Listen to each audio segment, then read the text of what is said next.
In 1882, Montana, when Colt Harlow discovered why the proud boarding house worker owned only one dress, he made a choice that would either save her or destroy the last shred of dignity she had left. This is a story about survival, pride, and the razor-thin line between help and humiliation in the brutal American West. What happened next would change two lives forever and build a legacy that outlasted the frontier itself. Stay with me until the end, hit that like button, and comment your city below so I can see how far this story travels across the world. The gunshot that split the afternoon air didn't even make Colt Harlow flinch. He stood outside Murphy's General Store in Broken Creek, Montana, one boot propped against the weathered planks, watching dust devils spin down the rutted main street. The shot had come from the Lucky Star Saloon. Third one this week, fourth if you counted Sunday's misunderstanding that left a gambling man with a hole through his hat and a permanent nervous condition. In Broken Creek, violence was weather. You noted it, adjusted accordingly, and went about your business. Colt adjusted the brim of his hat against the merciless July sun and went back to watching what nobody else seemed to see. Across the street, beyond the water trough, where three exhausted horses stood hip-shot in the heat, a young woman emerged from the narrow alley beside Widow Pritchard's boarding house. She carried a wicker basket balanced on one hip, her movements efficient and purposeful despite the weight. Even from this distance, Colt could see the fabric of her dress. A faded green that had once been something finer was worn thin at the elbows and hem. It was the same dress she'd worn yesterday, and the day before that, and every single day for the past 2 months since Colt had started noticing. Her name was Evelyn Hart, and she was invisible. Not literally, of course. She moved through Broken Creek like anyone else, worked the boarding house kitchen from before dawn until after dark, fetched water from the town pump, bought her meager supplies from Murphy's store with coins she counted twice. But people looked through her the way they looked through glass. The cowboys didn't catcall. The merchants didn't bother with small talk. The church ladies didn't invite her to their sewing circles. Evelyn Hart existed in that peculiar territory reserved for the honest poor, too dignified to pity, too poor to notice, too proud to acknowledge. Colt knew that territory. He'd lived there himself. He pushed off from the storefront and started walking, his long legs eating up the distance between them. He wasn't entirely sure what he was doing, only that watching her struggle with that heavy basket while pretending not to struggle was somehow worse than ignoring her entirely. "Miss Hart," she stopped so abruptly that the basket swung against her hip. When she turned, her face held that carefully blank expression Colt had seen on cornered animals, alert, wary, calculating the nearest exit. Up close, he could see things the distance had hidden. The fine bones of her face, too sharp now, suggesting meals skipped more often than eaten. The way she'd mended the collar of her dress with stitches so small and precise they were nearly invisible. The exhaustion she wore like a second skin, the kind that came from months or years of fighting against an implacable tide. But it was her eyes that stopped him cold. They were the color of smoke, gray-blue and startlingly clear, and they held absolutely nothing. No hope, no expectation, no curiosity about why a rough cattleman she'd never spoken to would approach her in broad daylight. Just a patient, watchful emptiness that expected nothing good and prepared for anything bad. "Mr. Harlow." Her voice was quiet but surprisingly refined, with eastern vowels that didn't quite belong in this hard-edged frontier town. "Can I help you with something?" The question was pure formality. They both knew she couldn't help him with anything. She had nothing to give. "That basket looks heavy," Colt said, which was possibly the dumbest thing he'd said all week. Of course it was heavy. He could see her knuckles white against the handle. "I manage." 2 words, polite and absolute. "I'm heading that direction anyway." This was a lie. He'd been heading toward the livery stable, which was entirely the wrong direction. "Wouldn't be any trouble."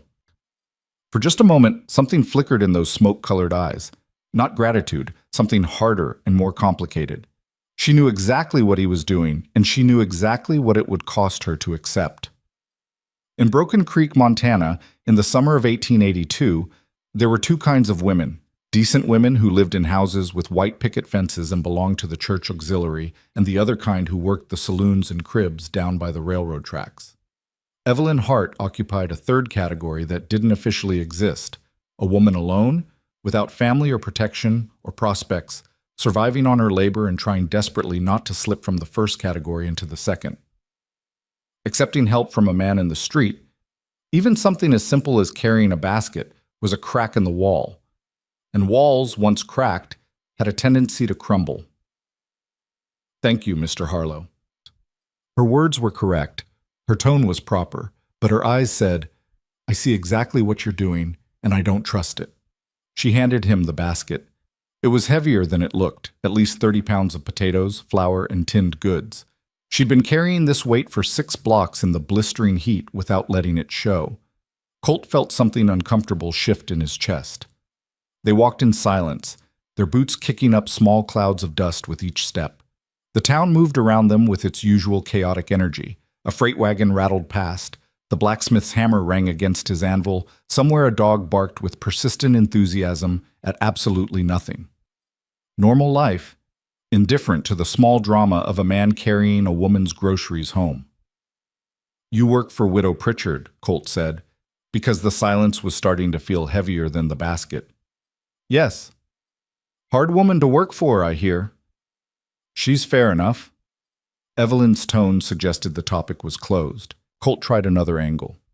"You're not from Montana." "No?" "East?" "Yes." It was like trying to have a conversation with a fence post, except the fence post was deliberately shutting him out and doing it with impeccable manners. Colt found himself oddly amused. In a town where most people would talk your ear off about nothing at all, Evelyn Hart's militant silence was almost refreshing. They turned the corner onto Birch Street, where the boarding houses and modest homes clustered together like animals seeking shelter from the wind. Widow Pritchard's establishment sat at the end of the block, a sagging 2-story structure that had been white once, but had faded to the color of old newspaper. Laundry hung in the backyard, snapping in the hot breeze. Evelyn stopped at the back gate. "You can set it there. Thank you for your help." Dismissal, clear and final. Colt set the basket down carefully, then straightened. He should leave. He'd done his good deed for the day, and she clearly wanted nothing more to do with him. But something made him hesitate. "Miss Hart," he heard himself say, "would you mind if I asked you a question?" She went very still. "That depends on the question. Why do you only have one dress?"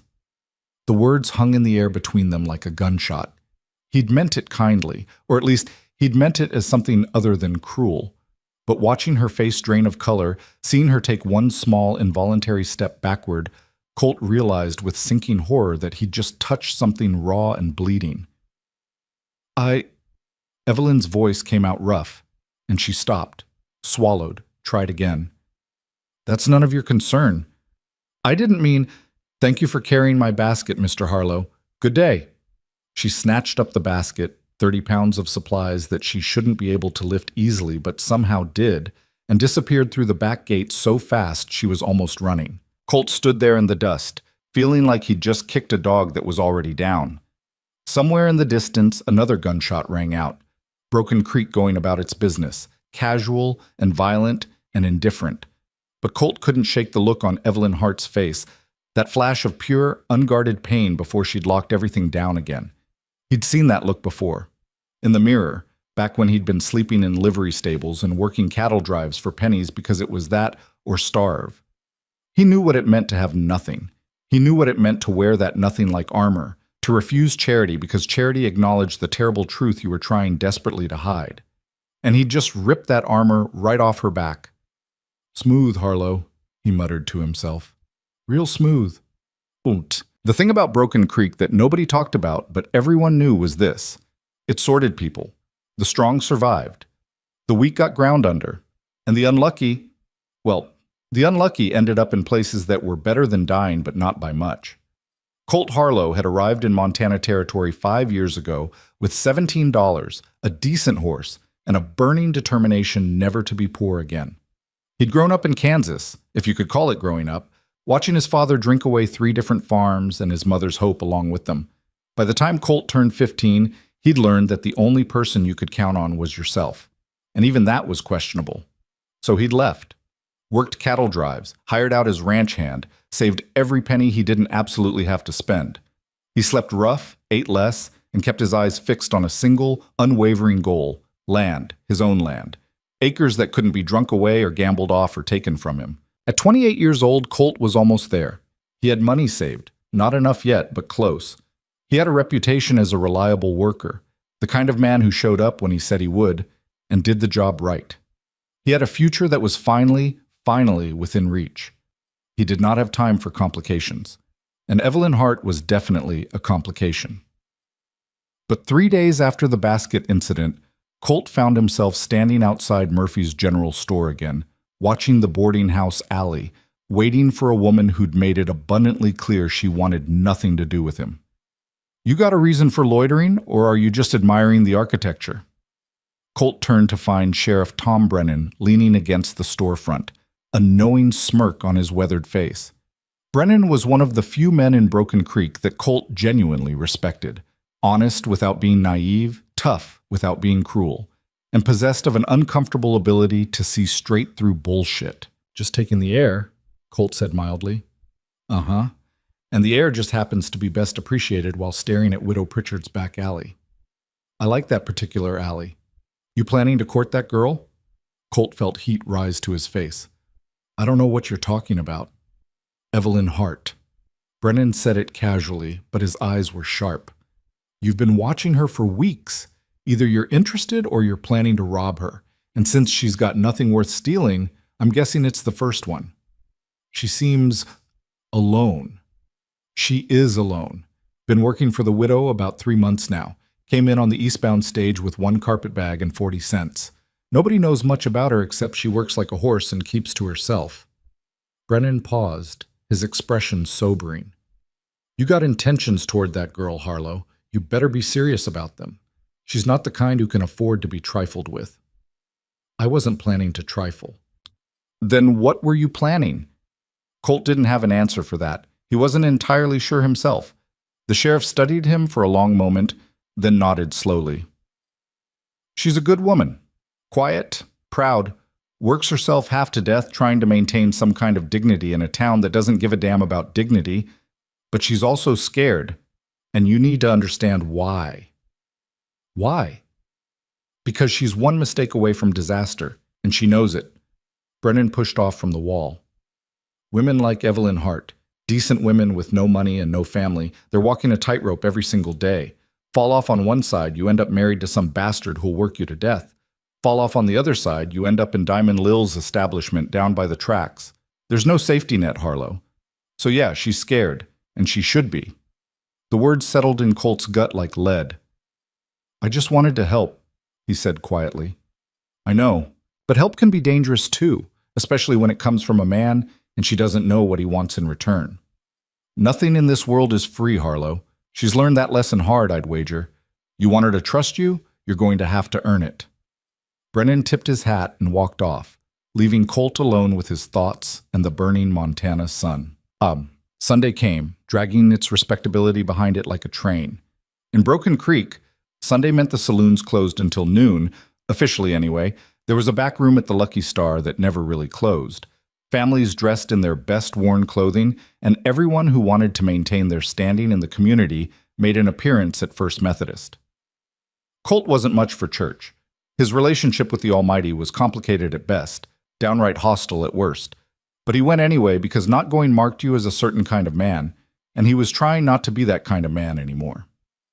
He sat in the back pew, half listening to Reverend Michaels drone on about righteousness and redemption, and tried not to stare at the woman sitting 5 rows ahead. Evelyn Hart sat alone, as she always did, in the same faded green dress she wore every day because it was the only dress she owned. Her back was straight, her hands folded in her lap, her attention fixed on the Reverend with an intensity that suggested she was either deeply spiritual or deeply committed to appearing so.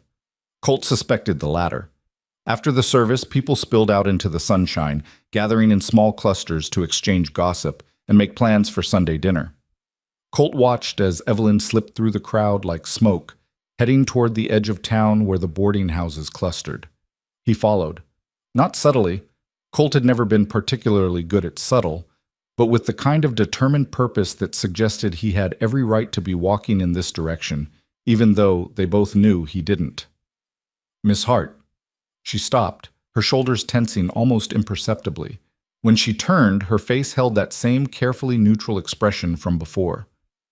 "Mr. Harlow, I owe you an apology." That surprised her.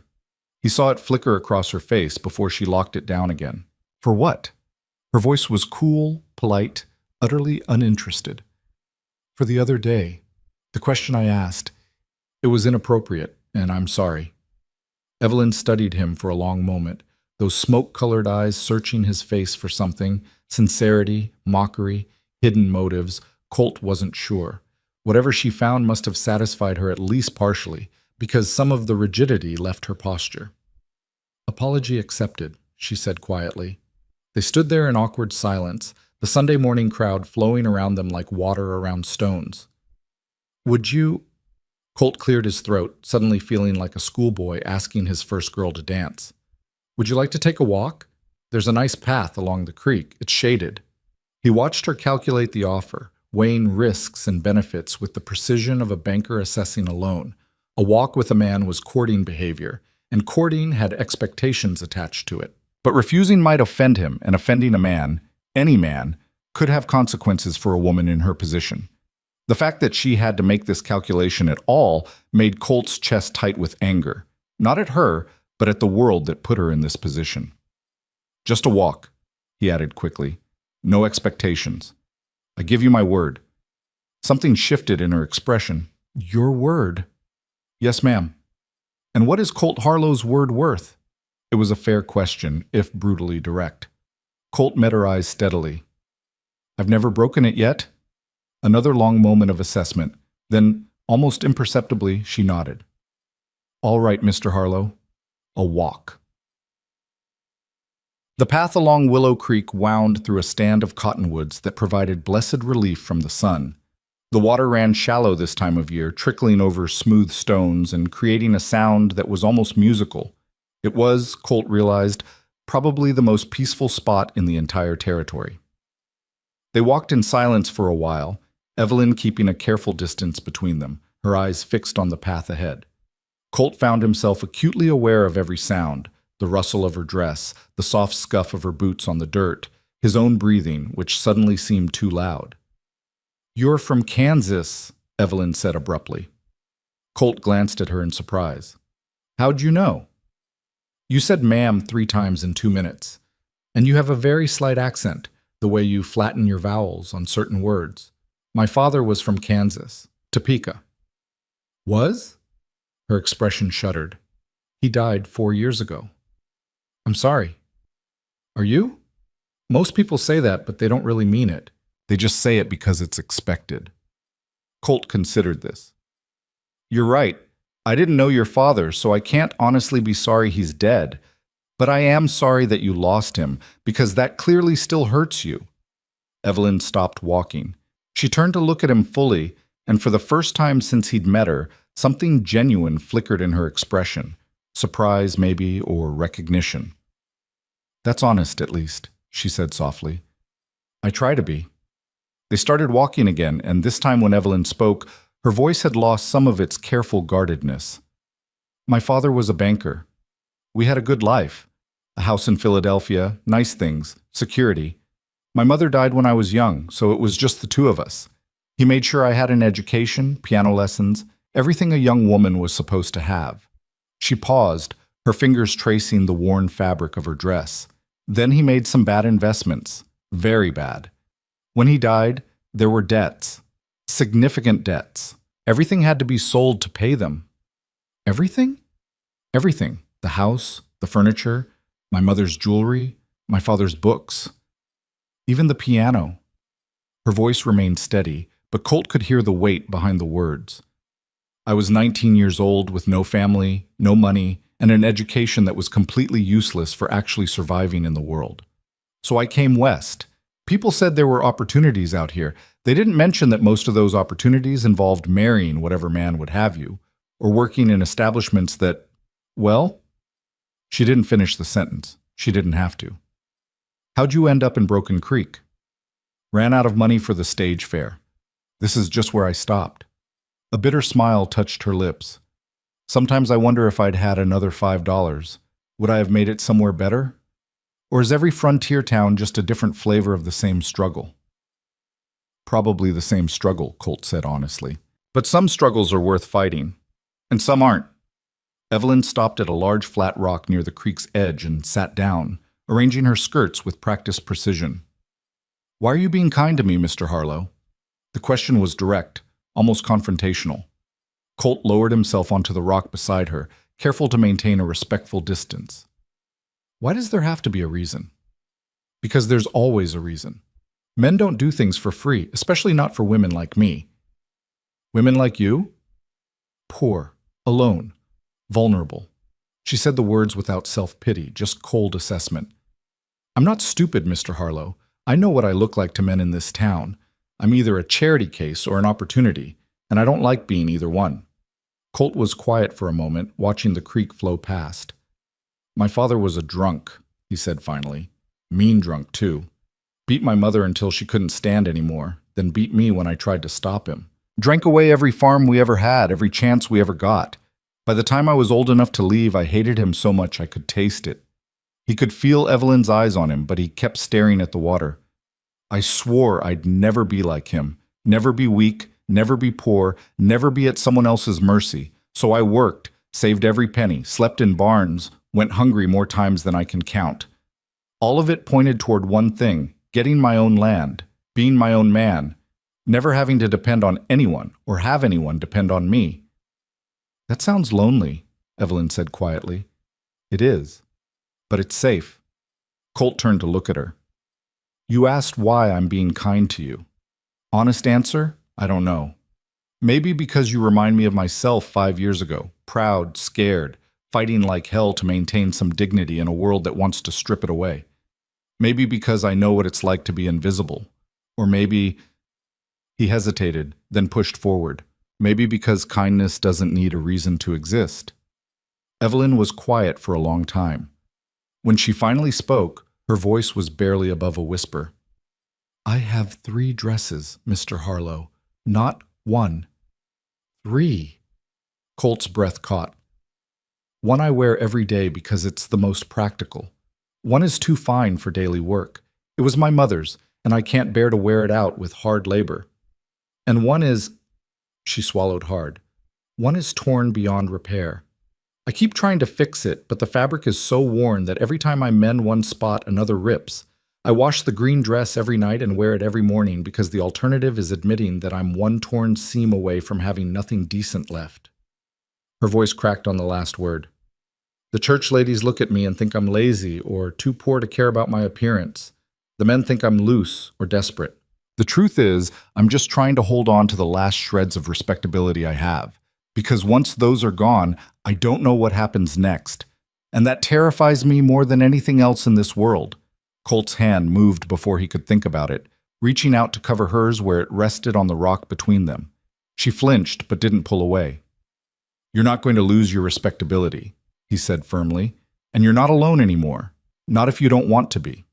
Evelyn looked up at him, and for the first time he saw tears in those smoke-colored eyes. Don't make promises you can't keep, Mr. Harlow. I told you, I never break my word. Then you're either the best man I've ever met, or the best liar. I guess you'll have to stick around long enough to find out which one.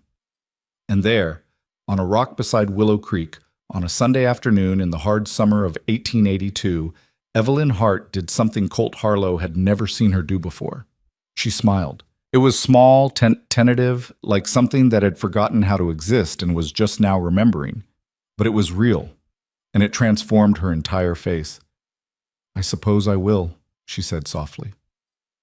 They sat there together as the sun climbed higher and the creek sang its endless song, 2 people who'd been alone so long they'd forgotten what it felt like to be anything else. The town moved on without them, indifferent and chaotic and brutal. But something had shifted, something small but profound. For the first time in years, neither of them was invisible anymore. The Sunday walks became ritual. Every week after church, Colt would wait by the cottonwood tree at the edge of town, and Evelyn would appear like clockwork, still wearing that faded green dress, but carrying herself differently now. Less like she was bracing for a blow, more like she remembered what it felt like to be seen as a person rather than a problem. They never planned it explicitly. Neither of them said, "same time next week," or made formal arrangements. But every Sunday, there they were, walking the path along Willow Creek while the rest of Broken Creek ate their dinners and minded their business. Or more likely, didn't mind their business at all. "People are talking," Evelyn said one afternoon in early August, 4 weeks after that first walk. She said it matter-of-factly, without apparent concern, but Colt caught the tension in her shoulders. "Let them talk." "Easy for you to say. You're a man. Talking doesn't hurt you the same way." She was right, and they both knew it. A man seen walking with a woman was courting or making his intentions known, respectable enough. A woman walking with a man was either spoken for or being courted, and if nothing came of it, well, people would wonder what was wrong with her that he'd looked but not committed. The calculus was brutal and unfair, but it was the reality they lived in. "What are your intentions, Mr. Harlow?" Evelyn asked, stopping on the path to face him directly. The question was bold, almost aggressive, but her voice shook slightly. "Because if you're just passing time until something better comes along, I need to know now. I can't afford to have my reputation damaged for nothing." Colt met her eyes steadily. "My intention is to keep walking with you every Sunday until you tell me to stop. Beyond that, I don't know. Do I need to know right now?" Most women would say yes. "Are you most women?" A smile ghosted across her lips. "No, I suppose I'm not." "Then maybe we can just see where this goes without putting a name on it yet." Evelyn was quiet for a moment, studying his face with that intense, assessing look she got when she was trying to decide whether to trust something. Finally, she nodded. "All right, but Colt?" It was the first time she'd used his given name, and hearing it in her voice did something strange to his chest. "Yeah? Don't make a fool of me. If you're going to leave, leave clean. Don't let me build something in my head that isn't real." The vulnerability in those words hit him harder than any punch ever had. "I won't," he said quietly. "I promise." "You and your promises." But she was smiling when she said it. They started walking again, and Colt found himself talking more than he usually did. About the land he wanted to buy, about the ranch he planned to build, about a future that had always been solitary in his mind, but was starting to develop room for someone else. Evelyn listened with an intensity that suggested she was cataloging every word, storing them away to examine later in private. When she spoke, her questions were practical and sharp. "How many acres are you looking at?" 20 to start. There's a parcel east of town near the creek. Good water, decent grazing." 20 acres isn't much for cattle." "It's enough to start. I'll expand as I can afford it." "And if you can't afford it? If the cattle die or the market crashes or a hard winter wipes you out?" Colt glanced at her, surprised by the bluntness of the question. Most women, at least the women he'd encountered in his limited experience, would have made encouraging noises about his dreams, not interrogated their feasibility. "Then I'll rebuild," he said. "I've started from nothing before. I can do it again." "That's not an answer. That's stubborn optimism." "You got a better approach?" "Diversification. Don't put everything into cattle. Keep chickens, plant a kitchen garden, maybe raise a few pigs. Multiple income streams mean if one fails, you don't lose everything." Colt stopped walking. "You've thought about this?" Evelyn flushed slightly. "I read a lot. The widow has some agricultural journals in her sitting room. I've been studying." "Why?" The flush deepened. "Because knowledge is free, and I don't have much else." But Colt heard what she wasn't saying. "Because I'm planning too. Because I'm thinking about a future that might include land and security and something other than washing dishes in someone else's boarding house." "You're smart," he said. "Being smart doesn't count for much when you're a woman with no money." "It counts for something. It should count for everything." Evelyn looked at him with an expression he couldn't quite read, something between hope and disbelief, like she wanted to accept the compliment but didn't quite dare. "You're different than other men I've met," she said finally. "Is that good or bad?" "I haven't decided yet." But she was smiling again, and Colt decided that was enough. The first crack in their careful equilibrium came on a Tuesday in mid-August. Colt had been working a week-long job helping Daniel Morrison repair his barn. Hard, hot work that paid well, and left him too exhausted to think about much beyond food and sleep. He hadn't seen Evelyn in days, hadn't had time to walk past the boarding house or manufacture reasons to be in her vicinity. He told himself it was fine. They weren't attached. They were just whatever they were. But when he finally finished the job and collected his pay, the first thing he did was head to Murphy's general store, position himself in his usual spot, and wait. She didn't come. He waited for an hour, watching the afternoon shadows lengthen, telling himself he was being ridiculous. She had work. She had responsibilities. She didn't owe him her time or her presence. But doubt crept in anyway, insidious and persistent. Had she changed her mind? Had the church ladies gotten to her, convinced her that walking with a rough cattleman was beneath her dignity? Had some other man, someone more established or respectable, caught her attention? The thoughts were irrational, and he knew it, but they gnawed at him anyway. Finally, as the sun started its descent toward the horizon, Colt gave up and started walking toward the boarding house. He'd just check, he told himself. Just make sure everything was all right. He found her in the back garden, kneeling in the dirt between rows of vegetables, her hands buried in the soil. The faded green dress was dusty and sweat-stained, her hair coming loose from its pins, her face flushed from the heat. She looked up when his shadow fell across the row of beans she was weeding, and her expression went through several rapid transformations. Surprise, pleasure, then something that looked almost like panic. Colt. She scrambled to her feet, brushing ineffectively at her dirty dress. I didn't expect... I'm not... You all right? The question seemed to throw her. Of course, why wouldn't I be? Haven't seen you in a week. I've been working. The widow had me deep cleaning the upstairs rooms, and then Mrs. Henderson was sick, so I took her shifts in the kitchen, and... She stopped abruptly. Why? Were you looking for me? The vulnerability in the question gutted him. Yeah, Colt said simply. I was.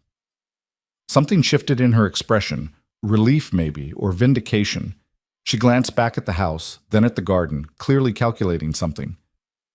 I have another hour of work here, she said slowly, but if you wanted to, you could sit on the porch.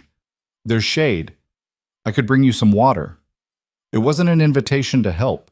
It wasn't even really an invitation to stay. It was more like she was testing something, whether he'd actually wait, whether his interest extended beyond the easy Sunday walks into the mundane reality of her daily life. Colt understood the test and accepted it. I'll wait, he said. He sat on the rickety porch steps and watched her work. She moved efficiently through the rows, her hands quick and sure, pulling weeds and checking plants with the kind of focused attention that suggested she'd done this 1,000 times before. Every so often she'd glance toward the porch, as if confirming he was still there. He was. When she finally finished, the sun was setting and her dress was streaked with dirt and sweat. She looked exhausted and real and more beautiful than any polished society lady Colt had ever seen. I'm filthy, she said, almost apologetically, as she climbed the porch steps. You're working, nothing shameful in that. Evelyn sat down beside him, close enough that he could smell the earth on her skin and the faint lavender scent she somehow managed to maintain despite everything. They sat in companionable silence, watching the sky turn orange and purple. I missed you, she said quietly. Colt's heart did something complicated in his chest. Missed you too. That scares me. Why? Because missing someone means you're attached to them. An attachment is dangerous when nothing is certain. Colt turned to look at her. What would make it certain? Evelyn met his eyes, and he saw the war happening behind them. The part of her that wanted to believe in possibilities fighting against the part that had learned the hard way not to hope for too much. I don't know, she whispered. I don't know if anything can be certain in this world. Then maybe we just do our best and see what happens. That's a gamble. Everything's a gamble. At least this one has good odds. She smiled, but it was tinged with sadness. You're an optimist, Colt Harlow. And you're a pessimist, Evelyn Hart. I'm a realist. Maybe we balance each other out then. Evelyn leaned against his shoulder, just slightly, just enough that he could feel her warmth through the fabric of his shirt. It was the first time she'd initiated physical contact, and Colt held perfectly still, afraid that moving might break whatever spell had allowed it. Maybe, she said softly. They sat there until full dark, neither of them willing to be the first to leave, both of them knowing that something had shifted between them, something fragile and precious and terrifying. September came in with cooler nights and the first hints that summer's brutality was finally loosening its grip. The cottonwoods along Willow Creek started showing touches of gold, and the air carried the promise of autumn. Colt had saved enough money. The land he wanted, 20 acres with good water and decent grazing, was available, and the owner was willing to sell at a price Colt could afford if he emptied his savings and committed himself to a future in Broken Creek. It should have been an easy decision. This was what he'd worked toward for 5 years. This was the dream, the goal, the entire point of every sacrifice he'd made. But now there was Evelyn, and Evelyn complicated everything. He tried to explain it to Sheriff Brennan one afternoon while they sat outside the jail, watching the town move through its daily chaos. "You're overthinking it," Brennan said, whittling a piece of wood into something that might eventually be a bird, or might just be a very optimistic stick. "You want the land. You want the girl. Buy the land, court the girl, see if she'll have you. Simple." "Nothing about Evelyn is simple." "True. That woman's got more walls than a fort, and she's got good reasons for every single one." Brennan examined his whittling critically. "But she's let you pass some of them, hasn't she?" "Some, maybe." "Then keep going. But Colt, you need to understand something about women like Evelyn Hart." The sheriff set down his knife and turned to face him directly. "She's been hurt, not just poor, not just struggling, actually hurt by life in ways that leave marks you can't see. That kind of hurt makes people cautious, and you can't rush cautious. You push too hard, she'll bolt. You don't push at all, she'll assume you're not serious. So what do I do? You be patient, you be honest, and when you make a move, you make damn sure it's the right one, because you probably won't get a second chance." Colt turned those words over in his mind for the next week, looking for the right approach, the right timing, the right words. The opportunity came on a Sunday in late September.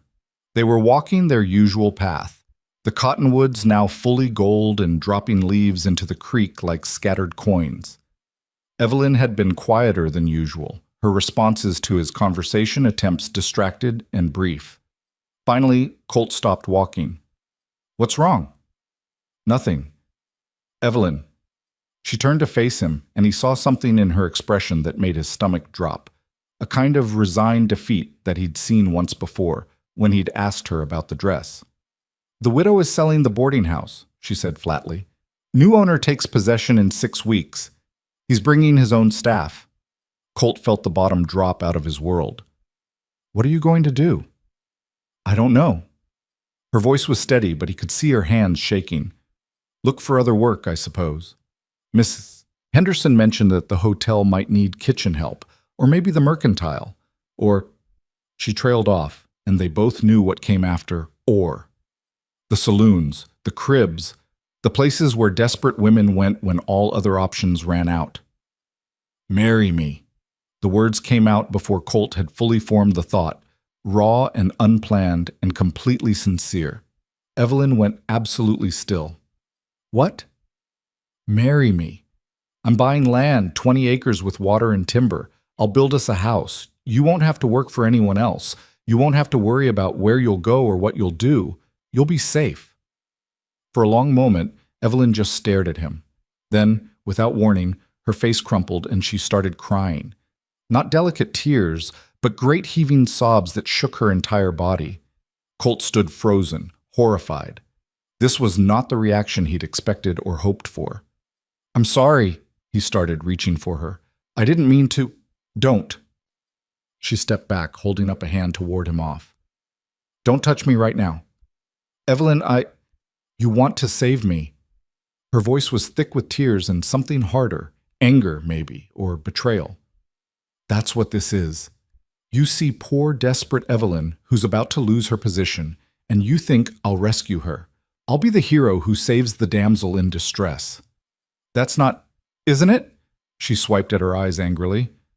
"Be honest, Colt. If the widow wasn't selling the boarding house, would you have proposed today?" The question hung between them like a knife. Colt wanted to say yes. He wanted to say that he'd been planning to propose anyway, that the timing was just coincidence.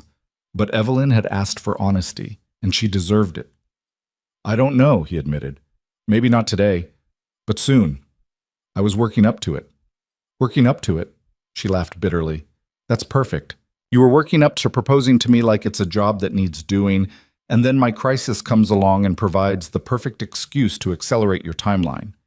It's not like that. Then what is it like? Explain it to me, because from where I'm standing, it looks like charity. And I told you, Colt, I told you from the beginning, I can't accept charity, not even from you, especially not from you. It's not charity, Colt said, his own frustration rising.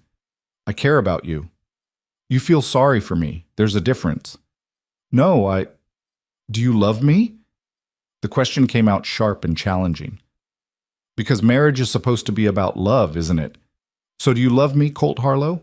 Or do you just think I'm a good investment for your new ranch, a built-in housekeeper and cook who'll work for free? The words were deliberately cruel, designed to hurt, and they succeeded. That's not fair, Colt said quietly. Nothing about this is fair. Evelyn's voice cracked. You don't understand what you're asking me. You think you're offering me safety, but you're asking me to trade one kind of dependence for another. Right now, I work for the widow. I get paid. Not much, but it's mine. I can leave if I want to. If I marry you, I become your property. You control everything, where I live, what I do, who I see. And if you turn out to be cruel or indifferent, or you just get tired of me, I have no recourse. None. I can't divorce you. I can't leave without being ruined. I can't even legally own property in my own name. I would never... You don't know what you do. She was fully crying now, tears streaming down her face. Men say they'd never hurt their wives, and then they do. They say they'll cherish and protect, and then they abandon or abuse or just slowly grind the life out of women until there's nothing left but empty shells going through the motions. Is that what you think I'd do? I don't know. That's the problem. I don't know. I've known you for 2 months, Colt. 2 months of Sunday walks and nice conversations. That's not enough time to know someone. It's not enough time to bet your entire life on.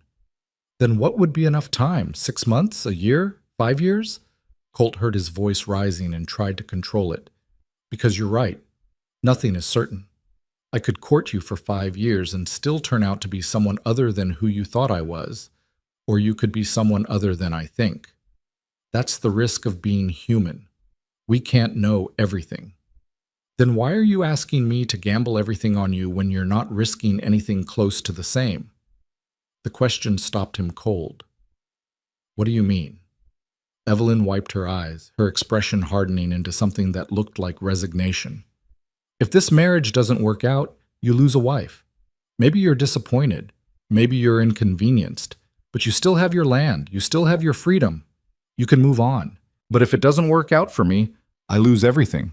I can't get unmarried. I can't get my independence back. I'd be a used woman, damaged goods, unmarriageable to anyone else. That's not a fair gamble, Colt. The stakes are completely different. Colt stood there, Evelyn's words hitting him like physical blows. He'd never thought about it that way. How marriage, which was supposed to be a partnership, was actually a profoundly unequal transaction, where women risked everything and men risked relatively little. I'm sorry, he said finally. You're right. I didn't think about... I just saw you in trouble and wanted to help. That's not the same as thinking it through.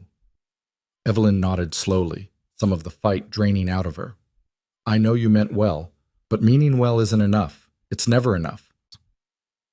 They stood there in the golden September afternoon, the creek running beside them, the future that had seemed within reach, now shattered into pieces neither of them knew how to put back together.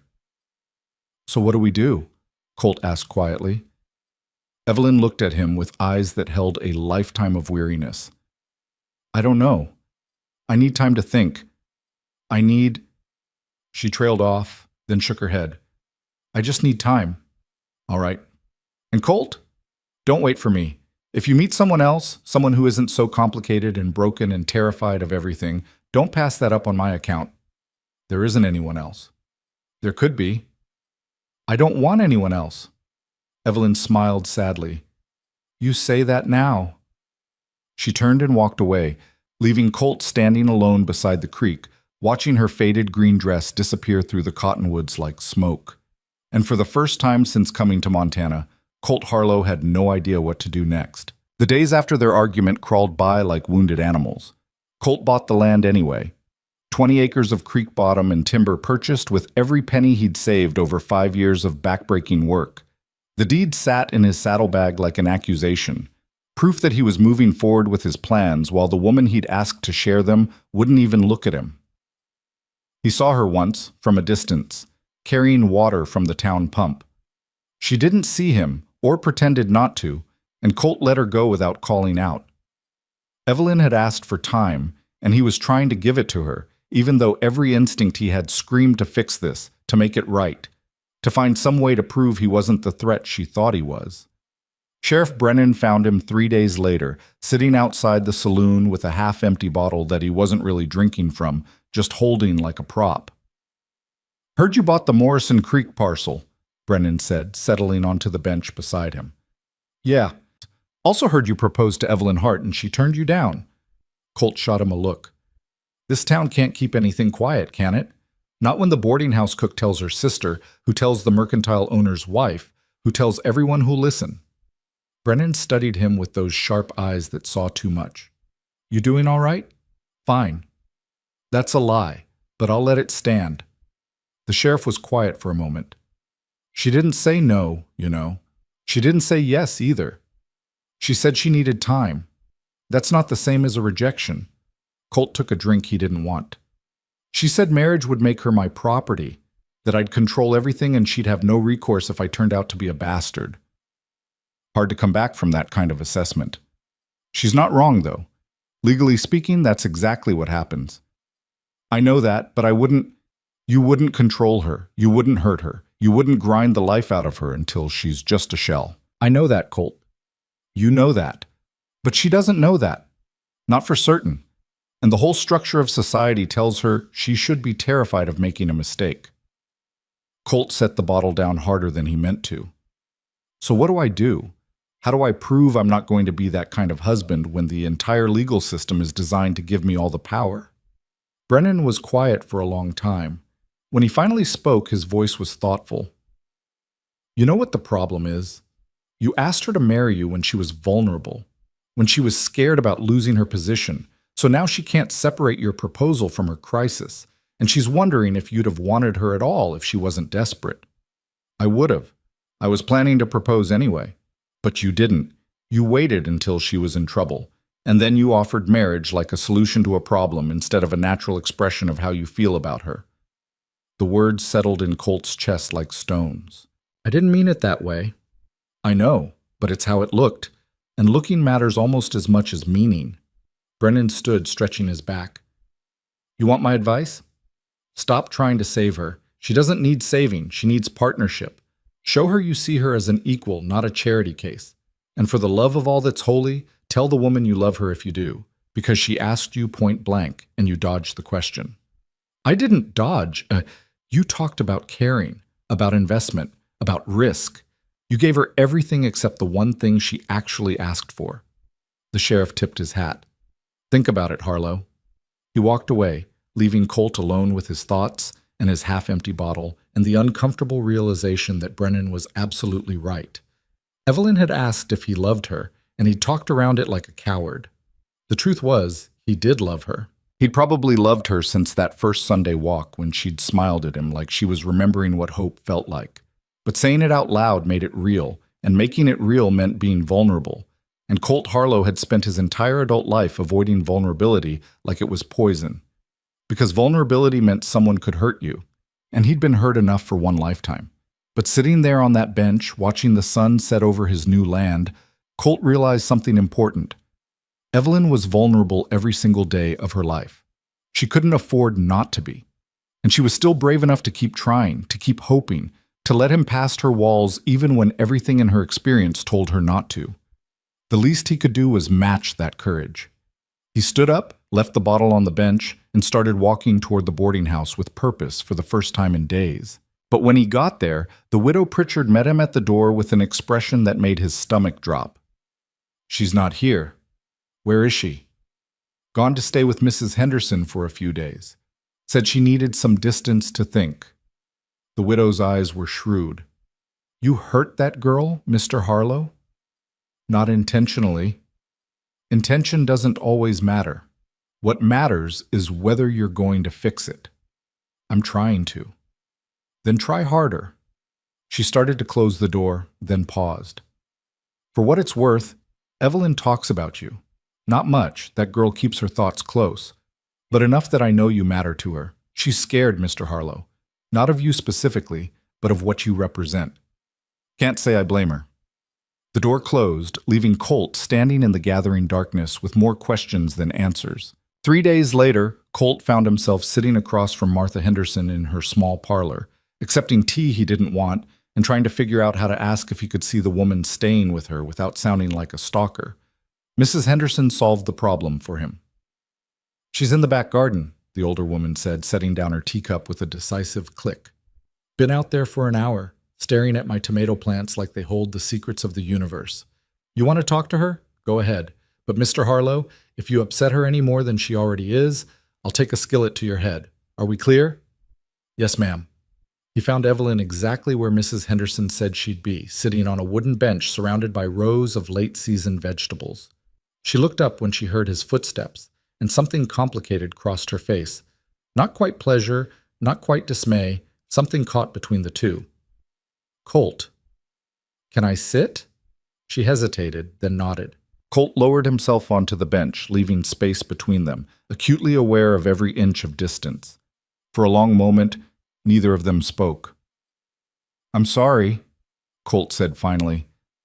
Not for proposing. I'm not sorry for that. But for the timing. For making it look like I was trying to rescue you instead of asking you to build a life with me. Evelyn's hands twisted in her lap. You don't have to apologize. Yeah, I do. Because Brennan was right. I asked you to marry me when you were vulnerable, and that wasn't fair. It made it look like my proposal was about your situation instead of about you. Wasn't it, though? At least partly? Her voice was quiet but steady. Be honest, Colt. If I wasn't about to lose my position, would you have proposed that day? No, but I would have proposed soon. I was working up the courage. Courage. She said the word like she was testing its weight. What were you afraid of? You saying no. You saying yes for the wrong reasons. Saying the words out loud and making it real. He turned to look at her directly. But mostly I was afraid of this. Of you looking at me like you're not sure whether to trust me or run from me. Evelyn's expression softened slightly. I don't want to run from you. But you don't trust me either. I want to.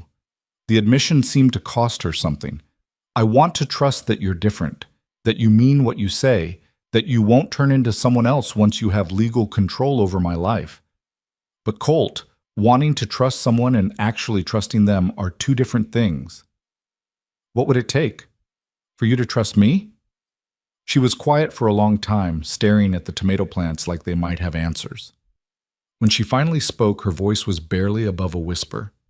I don't know if anything would be enough. The law is what it is. Marriage gives you all the power, and no amount of promises changes that legal reality. Colt felt frustration rising but pushed it down. Getting angry wouldn't help. So what do we do? Just give up because the system is unfair? I didn't say that. Then what are you saying? Evelyn turned to face him fully, and he saw tears in her eyes, not falling, just there, held back by sheer force of will. I'm saying I'm terrified.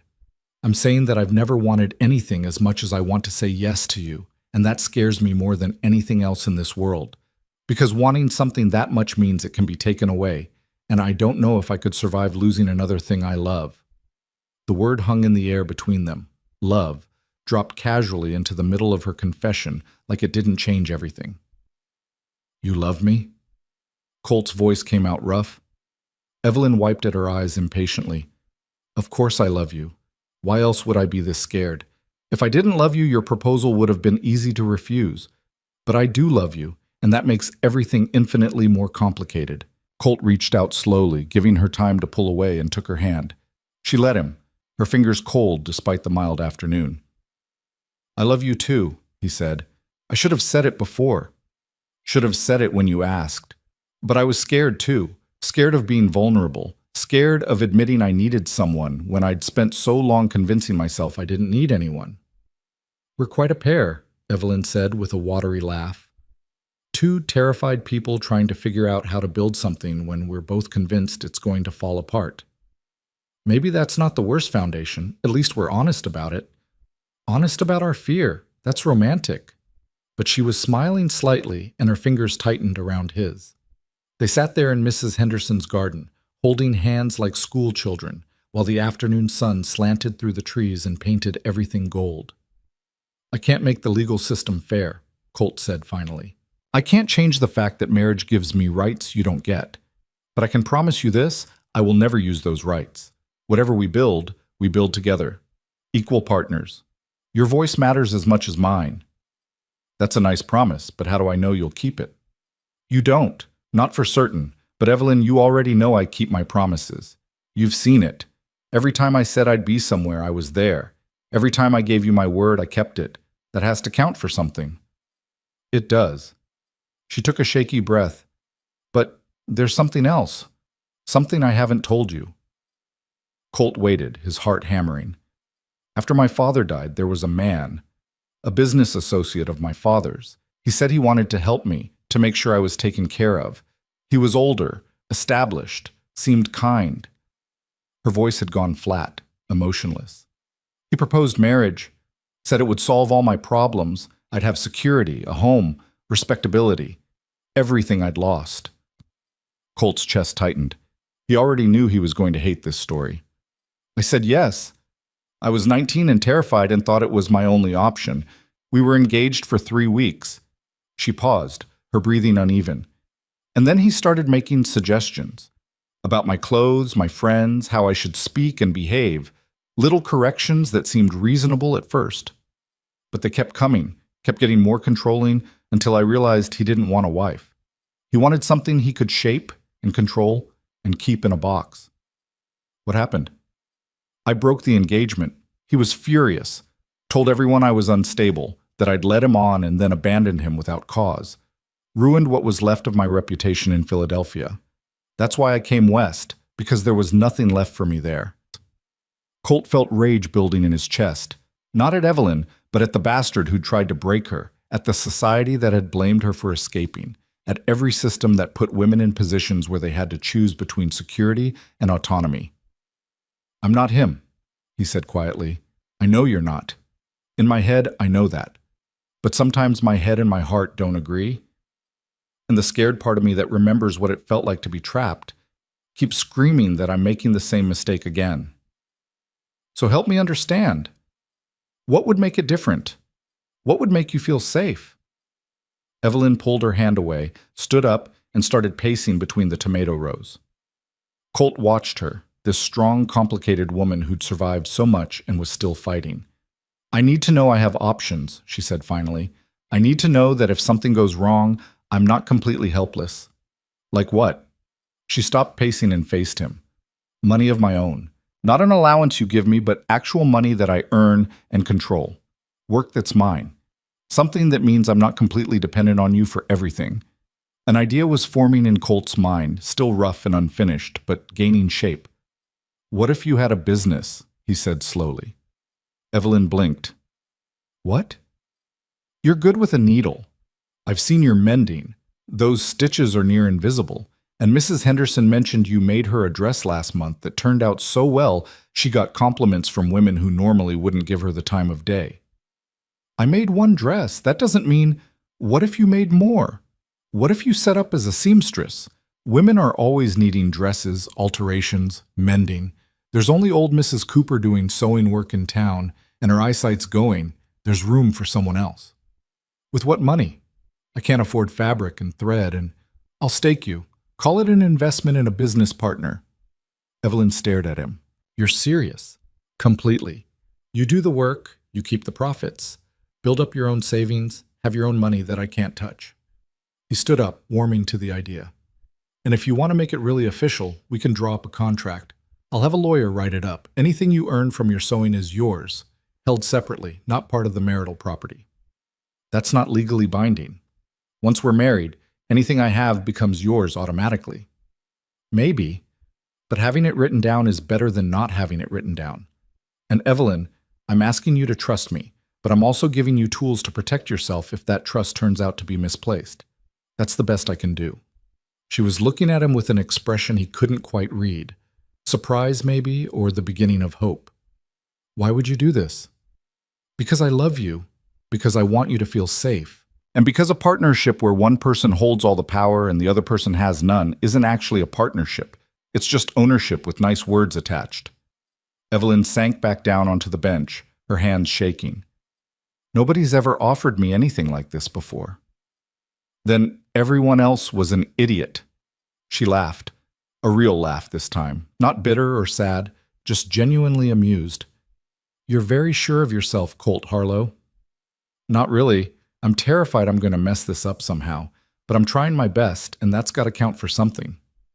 They sat in silence for a while, the garden peaceful around them, both of them processing what had just been offered and accepted. I'll need supplies, Evelyn said finally. Good fabric, quality thread, needles, a proper sewing table. Hope exploded in Colt's chest. Is that a yes?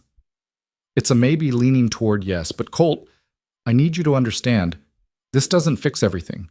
I'm still scared. I still don't know if I can do this, but I'm willing to try if you are. I am, whatever it takes. Evelyn nodded slowly. Then here's what I need. 3 months. Give me 3 months to set up as a seamstress, to see if I can actually make this work, to build something of my own before I commit to building something with you. If after 3 months I have a working business and I still want to marry you, we'll do it. But if I decide I can't, you accept that and we part as friends. It wasn't what Colt wanted. 3 months felt like an eternity when he wanted to start their life together now. But he understood what she was asking for. Time to prove to herself that she could stand on her own. Time to choose him from a position of strength rather than desperation. 3 months, he agreed. But I get to help with the business setup, and we still take walks on Sundays. Deal. They shook hands like business partners sealing a contract, formal and proper, and completely at odds with the emotions swirling between them. Then Evelyn pulled him forward and kissed him. It was their first kiss, sudden and fierce and tasting like salt from the tears she'd finally let fall.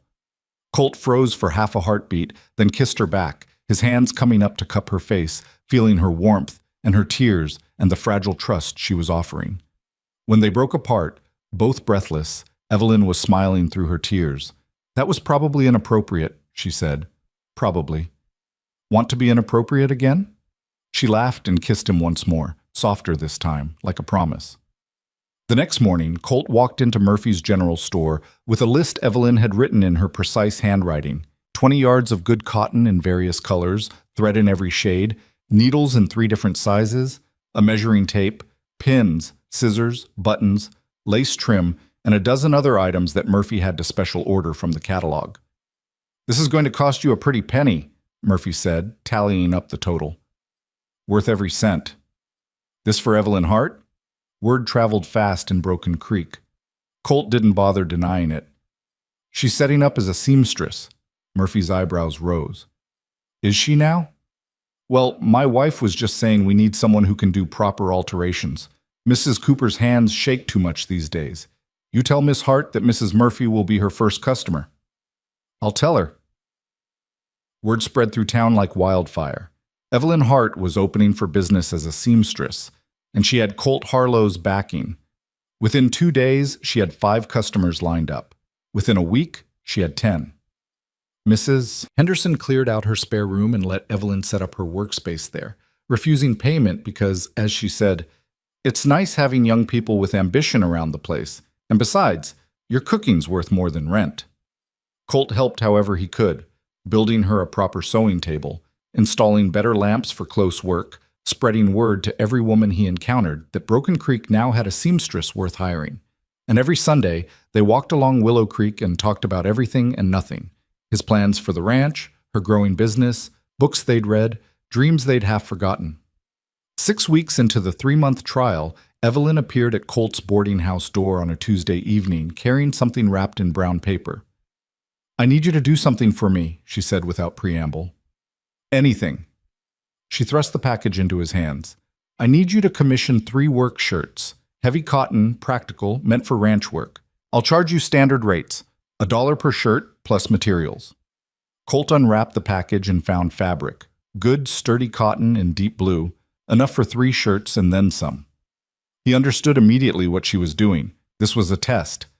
Could he accept help disguised as commerce? Could he let her preserve her dignity while still giving back something to match what he'd given her? 3 work shirts, he said seriously. I'll need them finished within 2 weeks. 2 weeks is fine.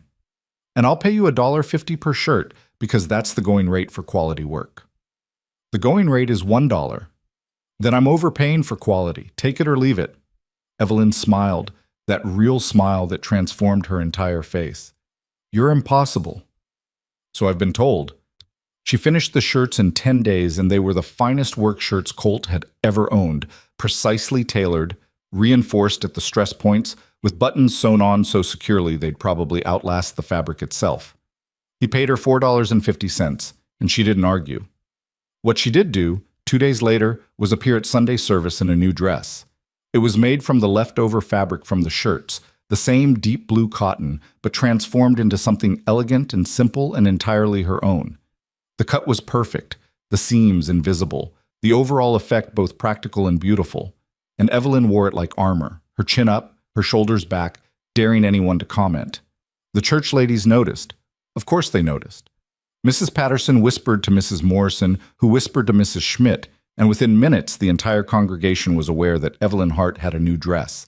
After the service, as people milled around outside, Mrs. Murphy approached Evelyn with purpose. Miss Hart, that dress is lovely. Did you make it yourself? I did. Would you be willing to make something similar for me? I have a church social coming up and nothing suitable to wear. I'd be happy to. Come by tomorrow and we'll discuss patterns and fabric. 3 more women approached with similar requests before Evelyn and Colt could escape to their Sunday walk. You did that on purpose, Evelyn said once they were alone on the creek path. Did what? Commissioned shirts you didn't really need, so I'd have leftover fabric to make myself a new dress. Colt tried to look innocent. I needed work shirts. You had perfectly good shirts already. These are better. Colt Harlow, you orchestrated this entire thing so I could have a new dress without it looking like charity. He stopped walking and turned to face her. Did it work? Evelyn looked down at her new blue dress, then back up at him, and he saw her eyes were bright with unshed tears. Yes, she whispered. It worked. Good. Because Evelyn, you deserve nice things. You deserve to have more than one dress. You deserve to not have to wash the same clothes every night and wear them again every morning.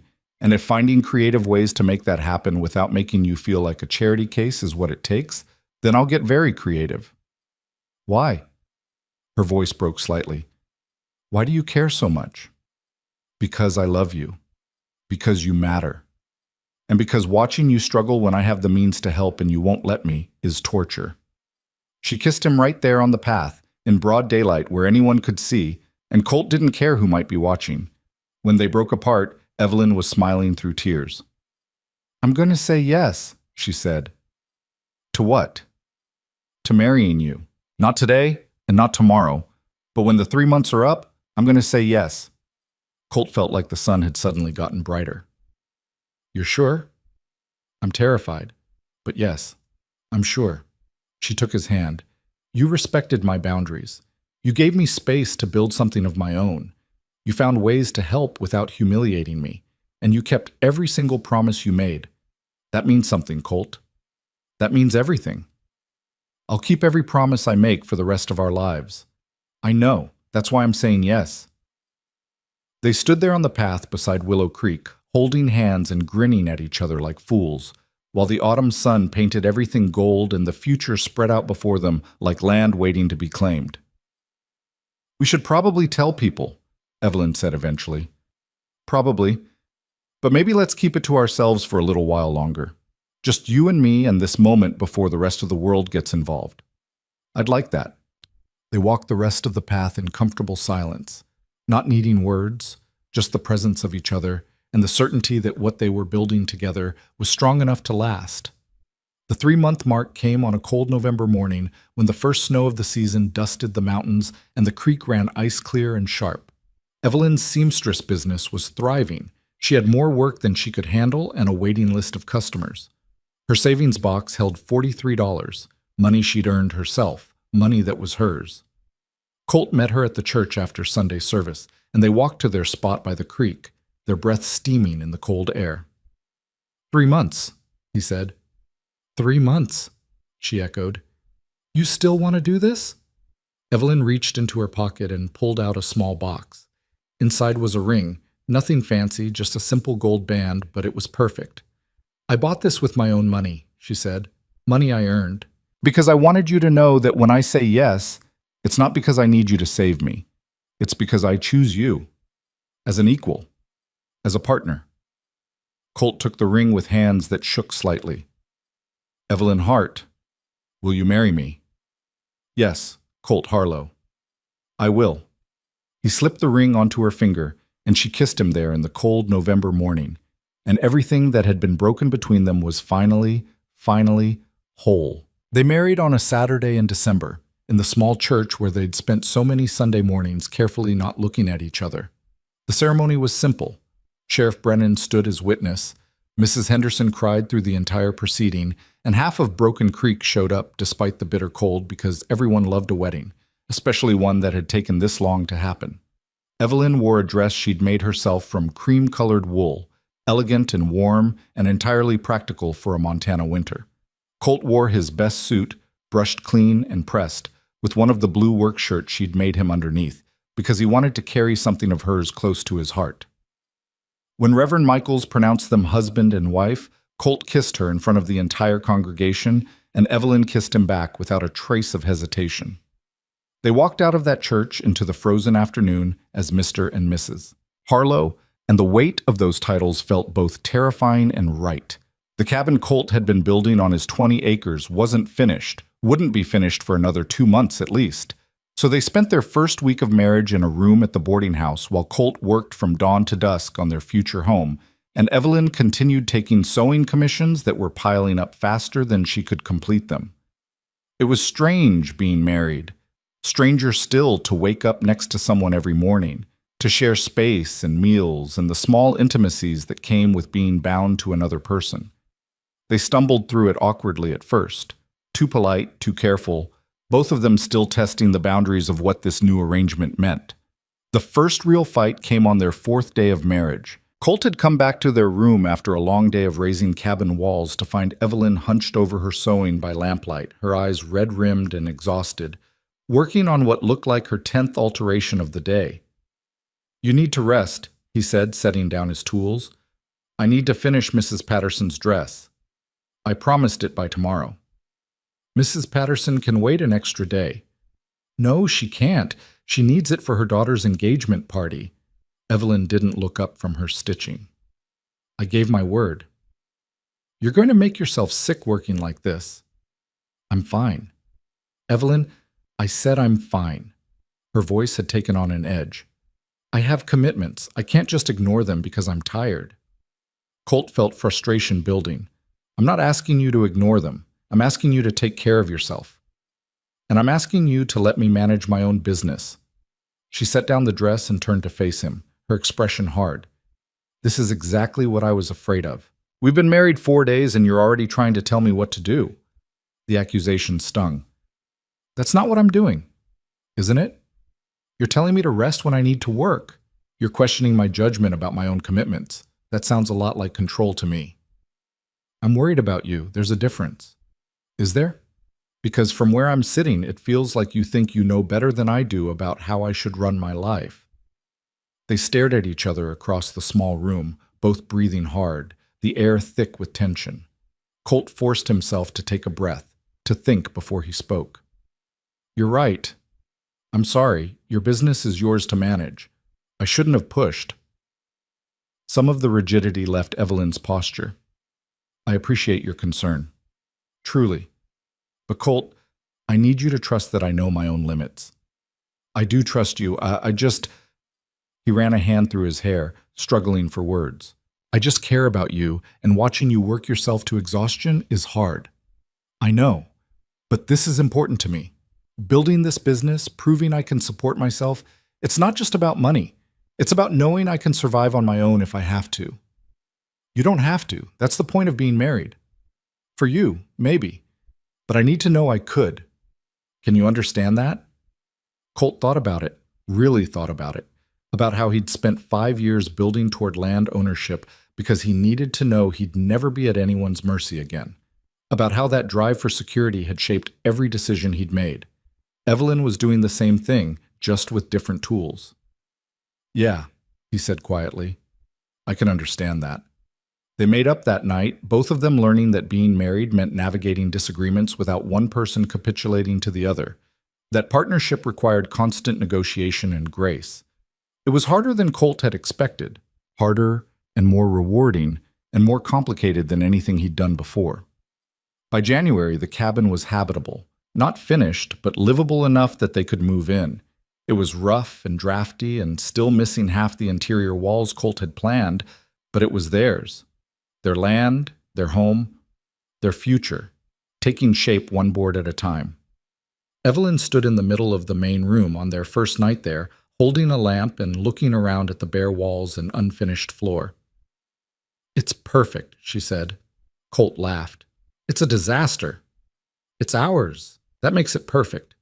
They slept on a mattress on the floor that first night because the bed frame wasn't built yet, wrapped in blankets against the cold that seeped through gaps in the walls. But they were warm enough together, and when Evelyn fell asleep with her head on Colt's shoulder, he thought maybe this was what home was supposed to feel like. The work was relentless. Colt spent his days finishing the cabin, clearing land, building fences, and preparing for the cattle he planned to buy in the spring. Evelyn divided her time between sewing commissions and helping with the ranch work, cooking, hauling water, planting a kitchen garden, doing the 1,000 small tasks that kept a homestead running. They were exhausted every night, but it was the good kind of exhaustion, the kind that came from building something real. In February, Colt brought home their first livestock, 6 chickens and a rooster, purchased from a farmer who was selling off his flock before moving to California.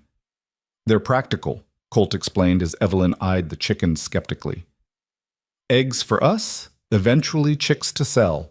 Low investment, steady return. You've been reading those agricultural journals I borrowed from Mrs. Henderson. Maybe. Evelyn smiled. Diversification.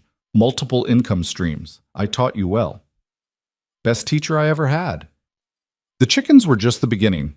By March, they had added 2 pigs, a milk cow named Bessie, who was temperamental but productive, and a young horse Colt was training to work cattle.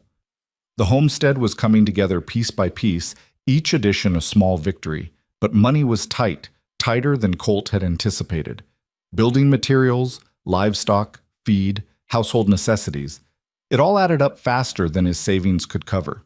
He took on day work when he could find it, hiring out to other ranchers for branding, fence building, whatever needed doing. Evelyn's sewing income helped, but there were months when they ate thin and went without to make sure the animals were fed. One night in April, Colt sat at their rough-hewn table, tallying their finances by lamplight. The numbers didn't look good. They had enough to buy the cattle he'd planned on, but that would leave them with almost nothing in reserve. If anything went wrong, if an animal got sick, if the garden failed, if either of them got hurt and couldn't work, they'd be in serious trouble. Evelyn came up behind him and looked over his shoulder at the ledger. We can't afford the cattle, she said quietly. We can. Just barely. But we shouldn't. Not without a cushion for emergencies.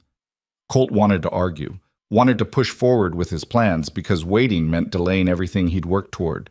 But he knew she was right. So what do we do? Evelyn pulled out a chair and sat down beside him. We delay the cattle purchase. Keep saving.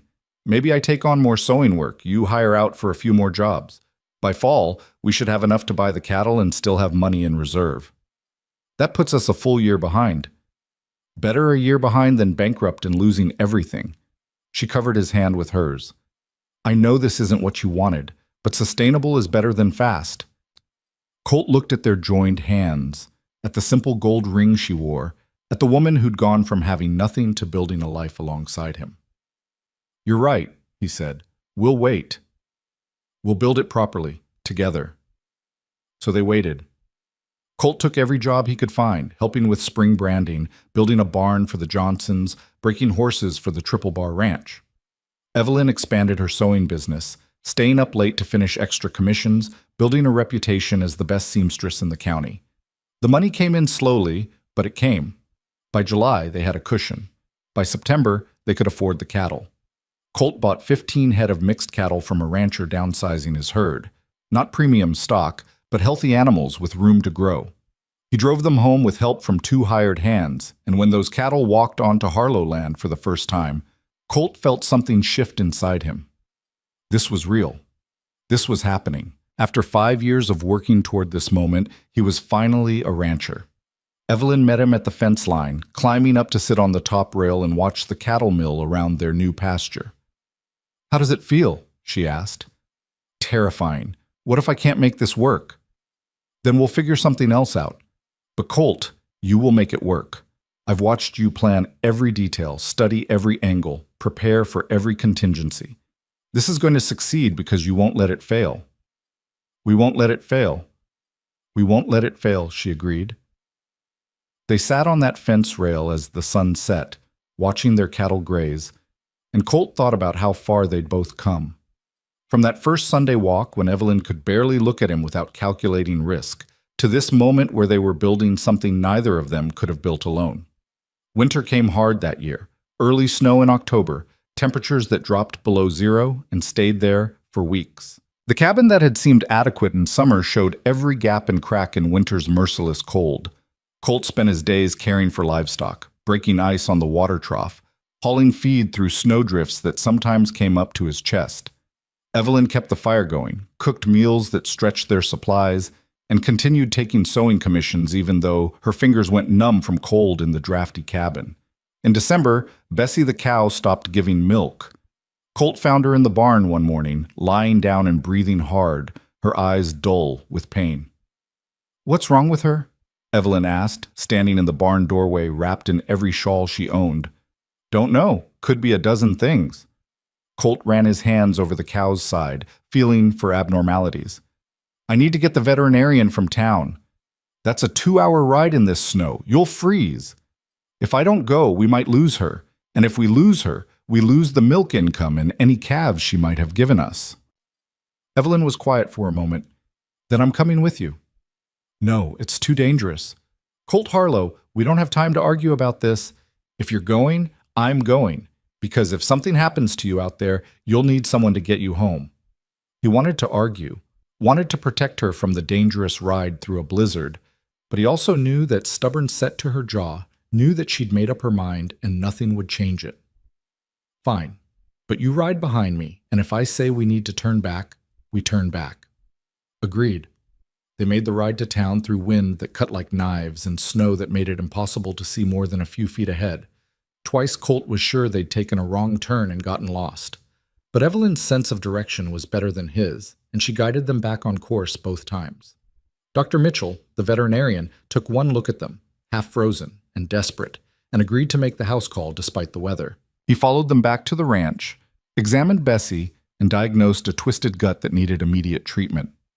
"She'll probably make it," he said, mixing up a drench to pour down the cow's throat. "You caught it in time. Another day and I'd be telling you to slaughter her for meat." The treatment cost them $15 they couldn't afford to spend, but Bessie recovered, started giving milk again a week later, and Colt knew they'd made the right choice. That night, huddled close to the fire with Evelyn pressed against his side, Colt said, "Thank you for coming with me today. Where else would I be? Safe and warm inside instead of risking your life in a blizzard. We're partners, Colt. That means we face things together, the good and the bad, and the absolutely terrifying rides through snowstorms to save stubborn cows." He kissed the top of her head. "Best partner I could ask for. Only partner you've got. Only one I want." By February, Evelyn realized she was pregnant. She knew before she told Colt, had known for weeks actually, but kept it to herself while she processed what it meant. A baby would change everything. Change their finances, their plans, their entire future. She broke the news on a Sunday afternoon while they were checking fence lines, looking for damage from the winter storms. "I'm expecting," she said abruptly, not looking at him. Colt stopped walking. You're what? Expecting. Pregnant. Going to have a baby. She forced herself to meet his eyes. Probably sometime in August, if my calculations are right. For a long moment, Colt just stared at her. Then a smile spread across his face, wide and genuine and full of a joy so pure it made Evelyn's chest tight. We're having a baby, he said, like he was testing out the words. We're having a baby, she confirmed. Are you happy about it? Happy? He picked her up and spun her around, laughing like a fool. I'm terrified and thrilled and completely unprepared, but yes, I'm happy. Are you? Evelyn let herself smile. Yes, scared out of my mind, but happy. We need to build a cradle, and we should add another room to the cabin, and, Colt, we have 6 months. We have time. 6 months isn't enough time. There's so much to do. Watching him mentally rearrange their entire lives to accommodate this baby, Evelyn felt something settle in her chest. A certainty that maybe, just maybe, everything was going to be all right. The pregnancy was hard. Evelyn spent the first 3 months violently sick, unable to keep down anything but weak tea and dry bread. Her sewing income dropped because she couldn't work through the nausea, which meant they had even less money than before. But Colt picked up the slack, took extra jobs, stretched their food further, took over tasks Evelyn usually handled so she could rest. He built the cradle from scrap lumber, carved it smooth so there were no rough edges, and painted it with whitewash he'd traded labor for. Mrs. Henderson and the other women in town rallied around Evelyn in ways that surprised her.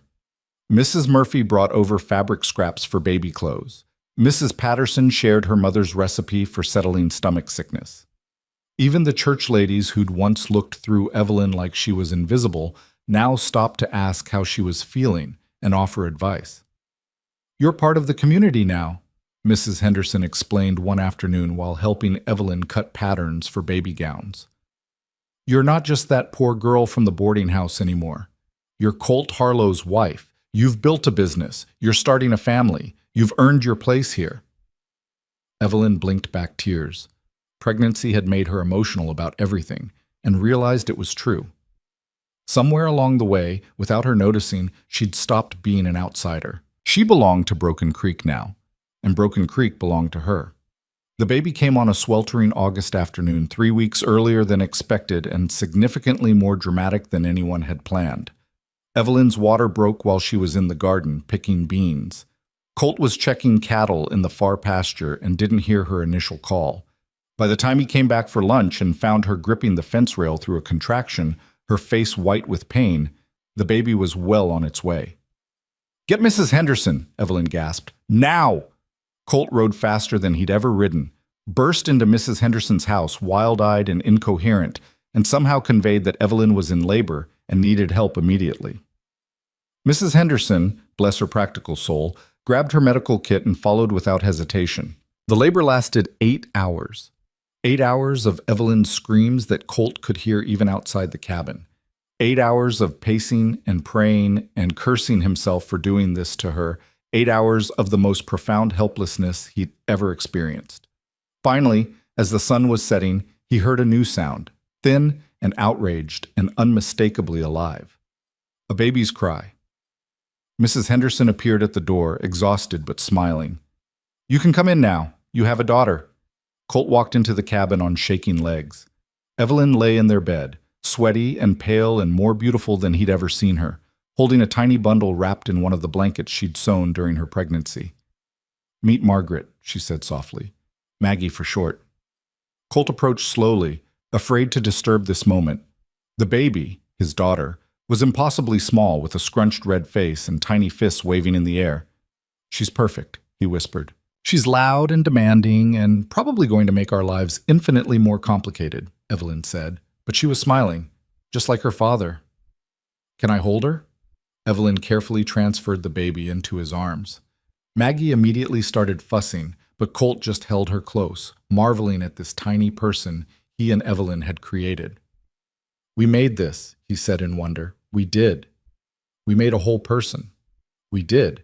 And now we have to keep her alive, which is going to be significantly harder than making her.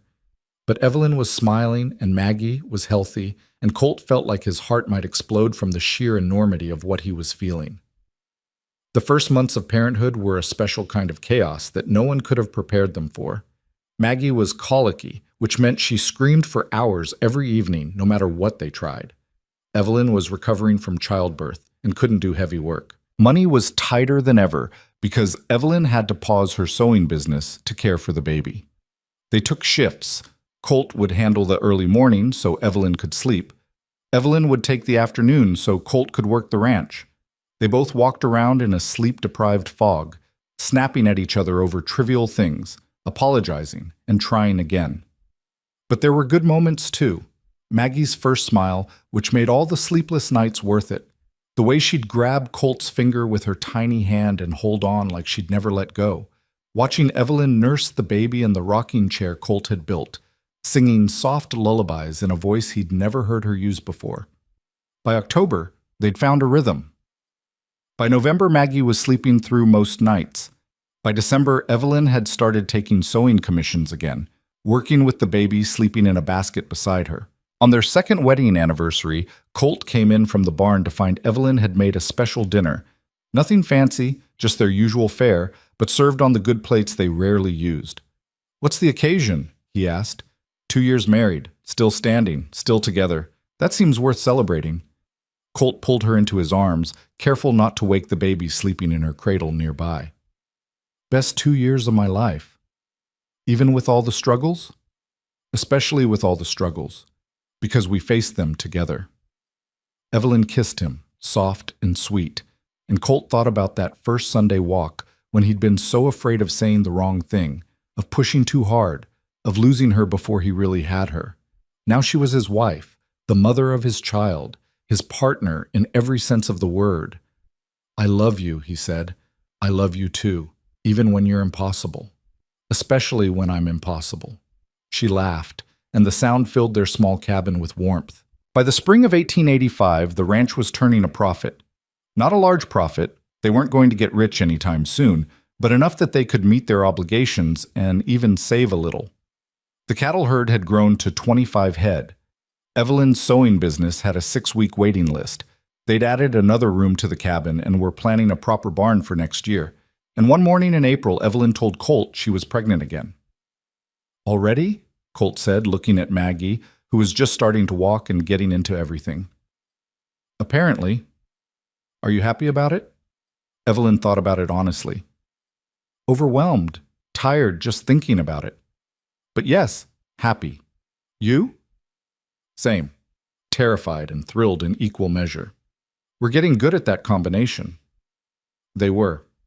Somehow, without either of them quite noticing when it happened, they'd built a life. Not the life Colt had originally imagined when he dreamed of owning land. That had been a solitary dream, about independence and self-sufficiency. This was better, messier and harder and infinitely more complicated, but better. Because he wasn't alone anymore. Neither of them was. They had each other, they had their daughter, they had another baby on the way.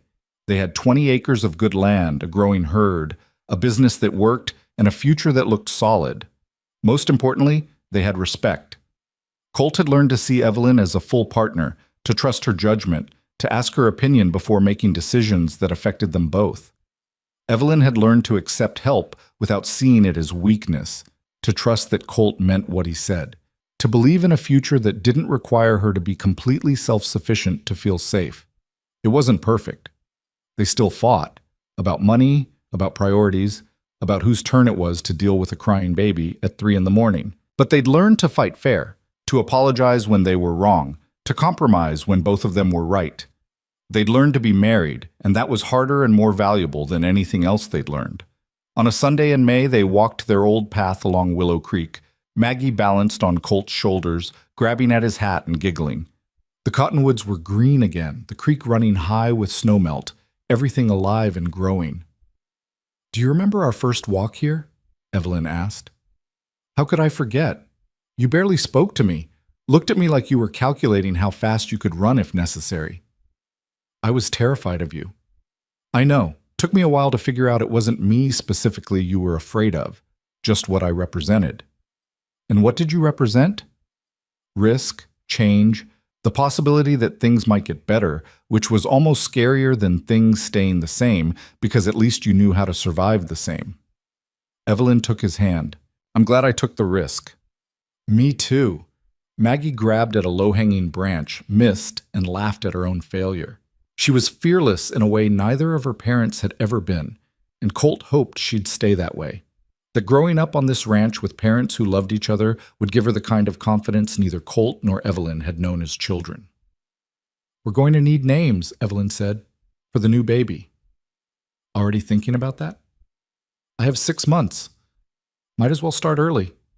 They spent the rest of the walk discussing names, arguing amicably about family names versus new names, traditional versus unusual, what sounded good with Harlow. They didn't reach any conclusions, but it didn't matter. They had time. They had all the time in the world.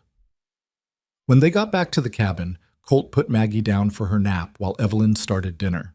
It was domestic and ordinary and exactly what both of them had dreamed of without quite knowing they were dreaming it. That night, after Maggie was asleep and dinner was done and the evening chores were finished, Colt and Evelyn sat on their porch, the one he'd finally completed last month, and watched the stars come out over their land. Thank you, Evelyn said quietly. For what? For seeing me when I was invisible, for carrying my basket home that first day, for asking the question about my dress even though it hurt, for proposing even though I wasn't ready, for giving me time when I needed it, for keeping every promise you ever made. Colt pulled her closer. Thank you for taking a chance on a rough cattleman who didn't know what he was doing, for teaching me what partnership actually means, for being brave enough to say yes even when you were terrified. We did all right, didn't we? We did better than all right. We built something real. And they had.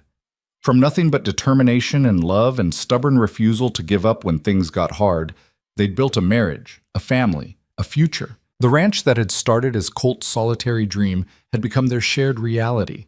Not perfect, not easy, but theirs in every way that mattered. The second baby arrived in November during a cold snap that froze the water in the bucket by the door. This time, Colt was prepared. He'd arranged for Mrs. Henderson to stay at the ranch for the week around Evelyn's due date, and he'd stocked enough firewood to heat the cabin through a siege. But babies, as Evelyn reminded him when her labor started 2 weeks early, operated on their own schedule regardless of human plans. This birth was faster than Maggie's, only 4 hours from first contraction to final push, but harder somehow, leaving Evelyn exhausted in a way that worried Colt even as he held his new son. Thomas, Evelyn said, her voice barely above a whisper. After my father. Colt looked down at the wrinkled, red-faced boy in his arms. Thomas Harlow. Sounds strong. He'll need to be strong, growing up out here. He'll have you as a mother. That's all the strength training anyone needs. Evelyn managed a tired smile. Flatterer. But recovery was slower this time. Evelyn developed a fever on the second day that had Mrs. Henderson pursing her lips and mixing medicinal teas with grim efficiency. For 3 terrifying days, Evelyn burned hot to the touch, delirious and weak, while Colt tried to care for a newborn and a toddler and run a ranch and not fall apart from sheer terror. On the 4th morning, the fever broke. Evelyn opened her eyes clear and lucid for the first time in days, found Colt slumped in the chair beside the bed with Thomas sleeping on his chest and Maggie curled up at his feet, and whispered, You look terrible.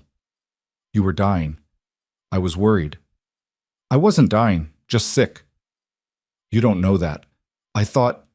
His voice cracked. I thought I was going to lose you. Evelyn reached out with a hand that shook from weakness and touched his face. I'm still here? Still fighting? You can't get rid of me that easily. Don't want to get rid of you at all. Good. Because these children need their mother, and you need someone to tell you when you're being stubborn. Colt laughed, the sound wet and relieved. Every day then. Every single day. Recovery took weeks. Mrs. Henderson stayed on to help, refusing payment because, as she said, you're family now, and family takes care of family. The women of Broken Creek brought food, watched Maggie when Evelyn needed rest, and generally descended on the Harlow Ranch like a benevolent invasion force. By Christmas, Evelyn was back on her feet, still tired but functional. Thomas was an easier baby than Maggie had been. Quieter, more content to sleep for long stretches. Maggie, now walking and talking in full sentences, had decided her baby brother was her personal responsibility and followed him everywhere, trying to help in ways that usually required adult intervention. The ranch work continued regardless of family chaos. Cattle needed feeding, fences needed mending, and winter in Montana didn't care that you had 2 small children and an exhausted wife.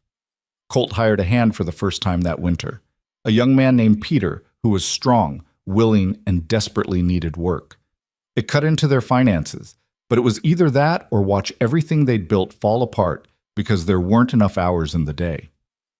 "We're stretched too thin," Evelyn said one night in January, nursing Thomas while Maggie read a picture book in the corner, making up elaborate stories that had nothing to do with the actual pictures. "The ranch needs more help than you can provide alone, but we can't afford to hire enough hands to make a real difference." "I know, but I don't know what else to do. We can't expand the herd without more hands, but we can't afford more hands without expanding the herd. So we find a different way to expand." Colt looked at her. "What are you thinking?" "Horses. Specifically, horse training. You're good with horses. Everyone says so. What if instead of buying cattle, we started taking in horses to break and train? Other ranchers would pay for that, and it requires less grazing land than cattle." It was a good idea. Actually, it was an excellent idea. Colt turned it over in his mind, examining it from all angles. "We'd need to build better facilities, a proper breaking pen, at minimum. We'd need to anyway if we're going to expand the cattle operation. At least this way we're adding a different income stream. Diversification. I taught you well." By spring, they'd built the breaking pen, and Colt had taken on his first training contract, 3 green horses from the Triple Bar Ranch that needed to be saddle broke. The work was dangerous and demanding, but it paid well, and word spread fast. By summer, Colt had more training requests than he could handle. The horse training business grew alongside the cattle operation. Peter proved invaluable, good with animals and willing to learn. By 1887, they'd hired another hand, then another. The 20 acres that had seemed so large when Colt first bought them were starting to feel cramped. "We need more land," Colt said one evening, reviewing their finances. "If we're going to keep growing, we need more grazing, more space for the horses." "The Morrison parcel is for sale," Evelyn said. 25 acres adjacent to our north boundary, creek access, good timber. That'll cost everything we've saved, and it'll double our operation. Sometimes you have to spend money to make money." Colt studied his wife, no longer the frightened young woman in one faded dress, but a confident partner who understood business as well as he did, maybe better. She'd grown into herself over these years, grown into the life they'd built together. "What do you think we should do?" he asked. "I think we should buy it. But Colt, this has to be a decision we both make. It's too big for one person to decide alone." They talked it through for 3 days, weighing risks and benefits, calculating what they could afford to lose if things went wrong. In the end, they bought the Morrison parcel, stretching their finances to the breaking point once again. But it paid off. The additional land allowed them to expand the horse operation significantly. By 1888, Harlow Ranch was known throughout the territory as the place to go for quality horse training. The cattle herd had grown to 60 head. They'd built a proper barn, expanded the cabin to 6 rooms, and employed 4 ranch hands year-round. Evelyn's sewing business had evolved too. She no longer took on the small alterations and simple dresses that had sustained her in the early days. Now she specialized in wedding dresses and formal wear, pieces that took weeks to complete but commanded premium prices. She'd trained 2 younger women as apprentices, teaching them the skills she'd learned from her mother and refined through necessity. Children continued to arrive. A 3rd daughter, Sarah, in 1888, and another son, James, in 1890. The cabin that had once seemed spacious was now bursting with noise and chaos and life. Maggie, at 7, was already helping with the horses, showing a natural talent that made Colt's chest swell with pride. Thomas was quieter, more studious, the child you'd find reading books instead of climbing trees. Sarah was pure mischief, and baby James was too young to be anything but demanding. Sheriff Brennan stopped by one afternoon in the spring of 1891, ostensibly to discuss some rustling problems in the area, but really just to visit and see how they were doing. "You've built something impressive here," he said, looking around at the bustling ranch. I remember when this was just empty land and a stubborn man with a dream. Wasn't just me, Colt said. Couldn't have done any of this without Evelyn. I know that, does she? I tell her often enough. Good. Too many men forget to appreciate what they have. Brennan accepted a cup of coffee from Evelyn, who'd emerged from the house with Sarah clinging to her skirts. You two were the longest courtship I've ever witnessed. Thought you'd never actually get married. Had to wait until I was ready, Evelyn said, settling Sarah with a cookie and joining them on the porch. And now? Now I can't imagine having done it any other way. If Colt had pushed harder, if I'd said yes before I was ready, we might not have made it. But we built on a foundation of respect, and that's carried us through everything else. Brennan nodded thoughtfully. That's wisdom right there. Half the marriages I see are built on passion or desperation, and neither one lasts when real life starts happening. But respect, that endures. After the sheriff left, Colt and Evelyn stood together on their porch, watching their children play in the yard while the ranch hands went about their work in the distance. Do you ever think about that first day? Colt asked. When I offered to carry your basket? All the time. I was so suspicious of you. You had reason to be. I did, but you proved me wrong. You've spent 9 years proving me wrong. She leaned against his shoulder. Thank you for that. For what? Being trustworthy? For being patient. For understanding that trust had to be earned, not demanded. For giving me time to find my own strength before I committed to building something with you. Colt kissed the top of her head. Best thing I ever did was wait for you. The years continued to roll forward, each one bringing its own challenges and victories. There was the drought of 1892 that killed a third of their cattle. The expansion of 1893 when they bought another 15 acres. The year Thomas broke his arm falling from the hayloft, and Evelyn nearly went gray from worry. The year Maggie won the county riding competition and refused to stop talking about it for 6 months. Through it all, Colt and Evelyn held steady. They fought sometimes, usually about money or priorities or whose turn it was to deal with whatever crisis the children had created. But they'd learned to fight productively, to resolve conflicts instead of letting them fester. And they kept their Sunday walks, even when the children were small and demanding. Every week they'd leave the kids with Mrs. Henderson or one of the ranch hands and walk the old path along Willow Creek, reconnecting with each other and remembering why they'd chosen this life together. In 1895, Broken Creek got a railroad connection, and suddenly the wider world was more accessible. Colt could ship cattle to better markets. Evelyn could order supplies from catalogs that offered materials she'd only dreamed of before. The town grew, new businesses opened, and the rough frontier settlement began to transform into something approaching civilization. But some things didn't change. The Lucky Star Saloon still had its share of gunshots, though fewer than in the old days. Mrs. Murphy still gossiped with anyone who'd listen, and the Harlow Ranch continued to be a fixture of stability in a changing world. By 1900, Colt was 46 and Evelyn was 41. Their oldest daughter Maggie was 17 and being courted by the son of a neighboring rancher, a good young man who treated her with respect and actually listened when she talked about her dreams of breeding horses professionally. Thomas was 15 and showing more interest in books than ranching, which worried Colt until Evelyn pointed out that not every child had to follow their parents' path. Sarah, at 12, was already taller than her mother and showed signs of inheriting Evelyn's business acumen. She'd started a small egg-selling enterprise with the chickens, keeping meticulous records and reinvesting her profits into more chickens. James, at 10, was the ranch's unofficial animal doctor, always the first to notice when a horse was favoring a leg or a cow seemed off. The younger children barely remembered the lean years, the times when money was so tight that meals were sparse and new clothes were unthinkable. They'd grown up with prosperity, not wealth exactly, but comfort and security.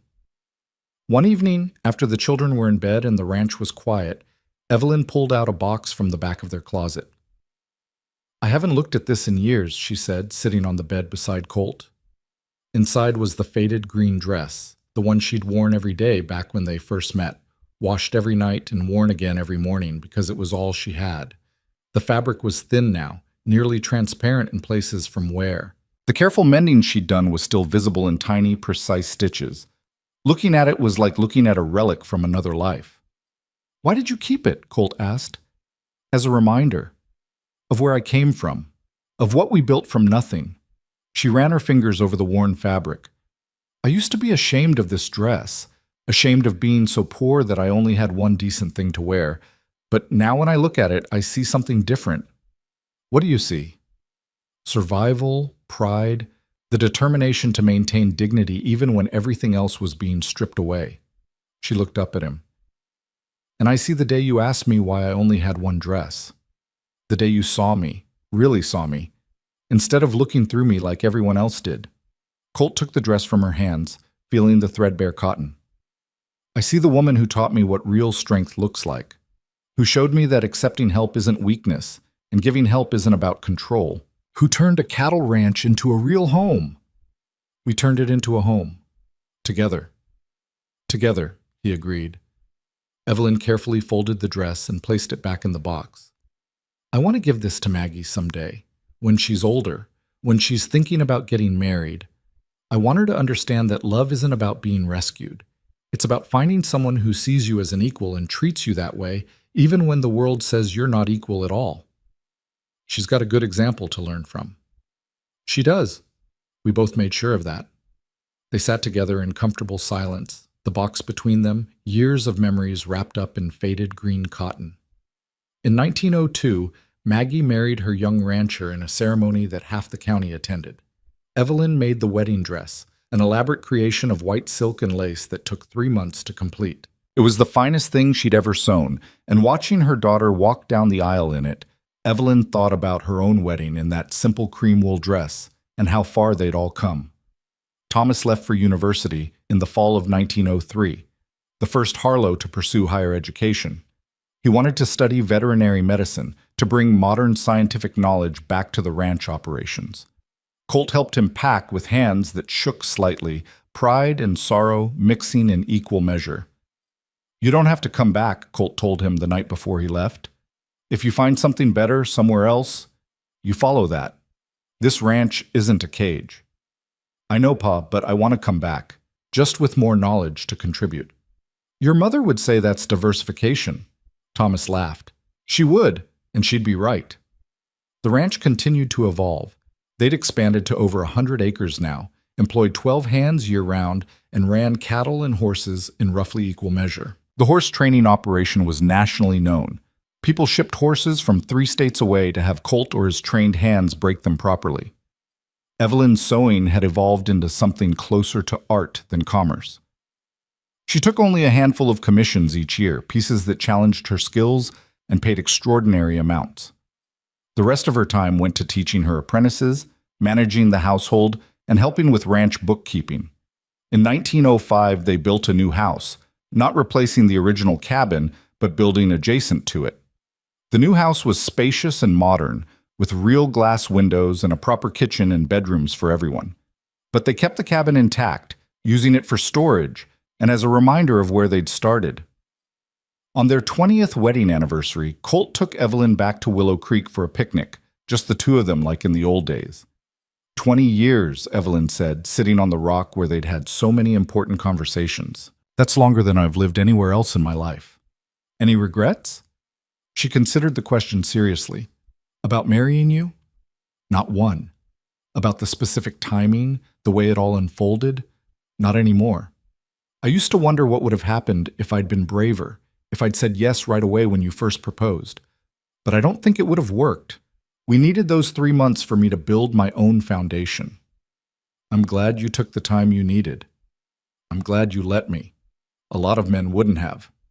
Colt poured them both coffee from the thermos they'd brought. You know what I think about most? That first day when I offered to carry your basket. You looked at me like I was either going to save you or destroy you, and you couldn't figure out which. I was terrified. I know, but you let me help anyway. That took courage. Or desperation. Courage, Colt insisted, because you could have said no, could have kept walking alone like you'd been doing, but you took a chance. And that chance changed both our lives. Evelyn leaned against his shoulder, fitting into the space beside him like she'd been designed for it. We built a good life, didn't we? The best life. Not perfect. We've had our struggles. Perfect is boring. I'll take real over perfect any day. They sat there as the sun climbed higher, watching the creek flow past, listening to the cottonwoods rustle. The path was worn smooth now from 20 years of Sunday walks, and Evelyn thought about all the conversations they'd had here, the fights and reconciliations, the plans and dreams, the quiet moments of just being together. "What do you think happens next?" she asked. "More grandchildren, probably. Sarah's already got boys calling on her, and James is going to break hearts when he gets older." Colt smiled. "Thomas will come back from university with fancy ideas that'll probably improve everything. Maggie will make that horse breeding operation more successful than anything I ever did. The ranch will keep growing. And us? We'll keep doing what we've always done. Working together, fighting when we need to, making up afterward, building something that'll outlast us both." Evelyn turned to look at him fully. "I love you, Colt Harlow, more now than I did 20 years ago, which I didn't think was possible. I love you too. You're still the most complicated, stubborn, brilliant woman I've ever met. And you're still the most patient, honorable, occasionally frustrating man I know." They kissed there on the rock, married 20 years and still discovering new things about each other, still choosing each other every day. The years continued their inevitable march. Maggie had 3 children in rapid succession, making Colt and Evelyn grandparents and forcing them to confront the reality of aging. Thomas returned from university with his veterinary degree and immediately began modernizing their animal husbandry practices. Sarah married a businessman from Helena and shocked everyone by moving to the city, though she visited often and always had shrewd advice about ranch finances. James stayed home, taking over more of the daily ranch operations as Colt's joints started complaining about the physical demands of the work. In 1912, Evelyn turned 58 and decided to retire from sewing professionally. She'd trained enough apprentices and made enough money, she declared, and she wanted to spend her remaining time on things she actually enjoyed rather than things she felt obligated to do. "What do you enjoy?" Colt asked.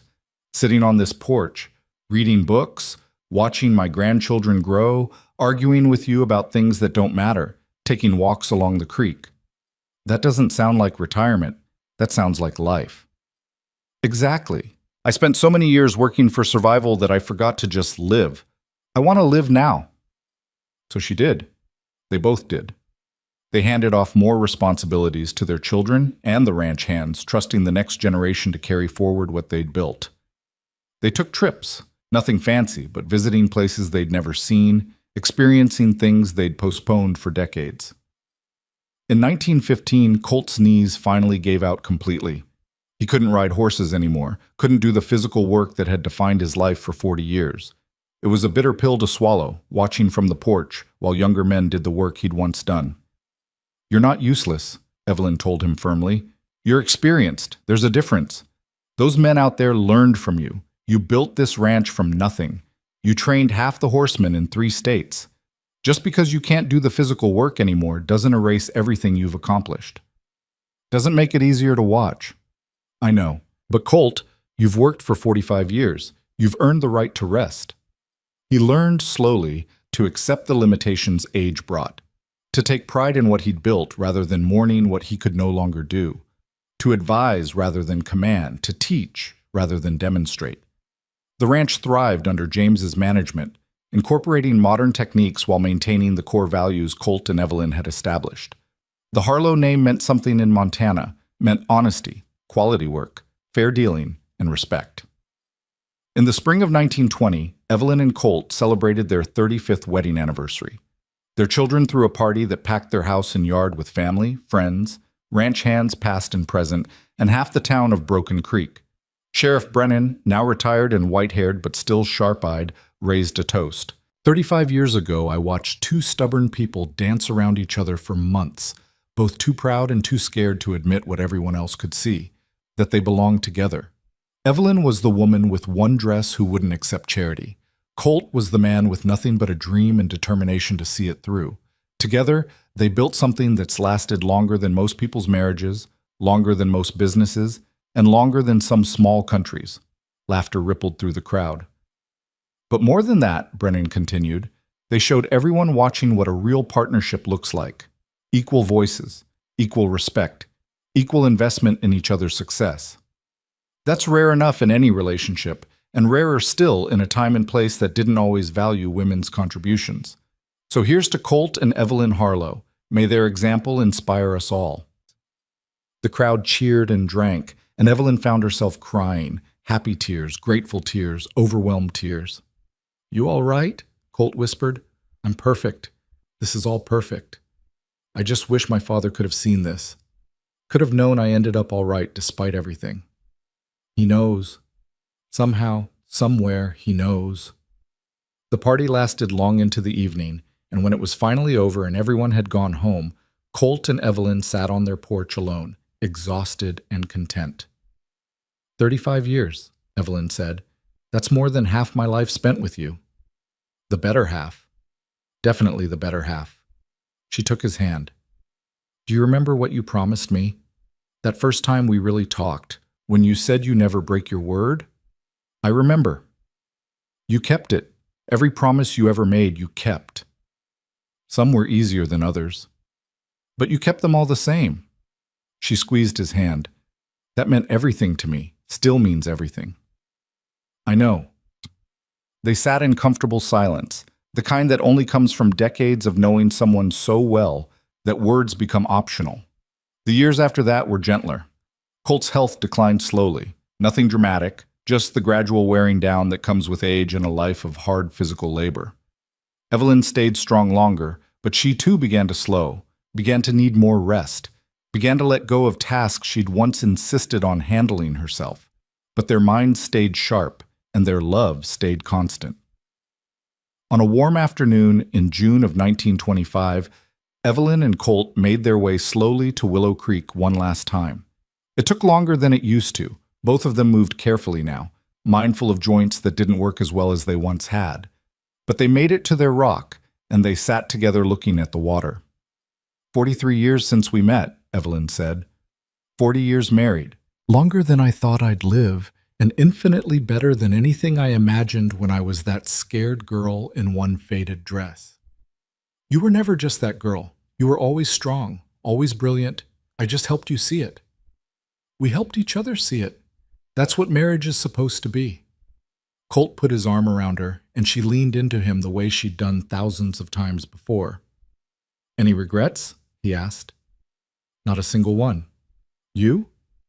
Just that we didn't have more time. We had enough time. We made every minute count. They sat there until the sun started to set, painting the cottonwoods gold, making the creek sparkle like it held diamonds. The ranch they'd built was visible in the distance, buildings and fences and carefully tended land that would outlast them both, carrying their names and their values forward into a future they wouldn't see but had helped create. Thank you, Colt said quietly. For what? For taking a chance on me. For saying yes. For building this life with me. Evelyn smiled, her face lined with years but still beautiful to him. Thank you for seeing me, for respecting me, for loving me exactly as I am. They walked home slowly, hand in hand, the same way they'd walked this path hundreds of times over 4 decades. And if their steps were slower now, if they had to stop and rest more often, it didn't matter. They'd made it this far together. That was more than most people ever got. Colt Harlow died peacefully in his sleep in the winter of 1927, surrounded by his children and grandchildren, with Evelyn holding his hand. He was 73 years old, and he'd spent the last 42 years building something that would carry his name for generations. Evelyn lived another 5 years after that, still sharp and capable until the very end. She spent her time with her grandchildren and great-grandchildren, teaching them the lessons she'd learned, telling them stories about the early days when their grandfather had carried a stranger's basket home and changed the course of both their lives. She kept the faded green dress in her closet, and before she died, she gave it to Maggie with instructions to pass it down through the daughters of the family, along with the story of what it represented. It's not about the dress, she told Maggie in one of their last conversations. It's about remembering that poverty doesn't define you, that accepting help isn't weakness, and that the right partner will see your strength even when you've forgotten you have any. Tell that to your daughters, and their daughters after them. Maggie promised, and she kept that promise. The Harlow Ranch continued to thrive for generations. The original 20 acres expanded to over 500. The house Colt and Evelyn built was preserved as a family museum, the original cabin kept intact beside it.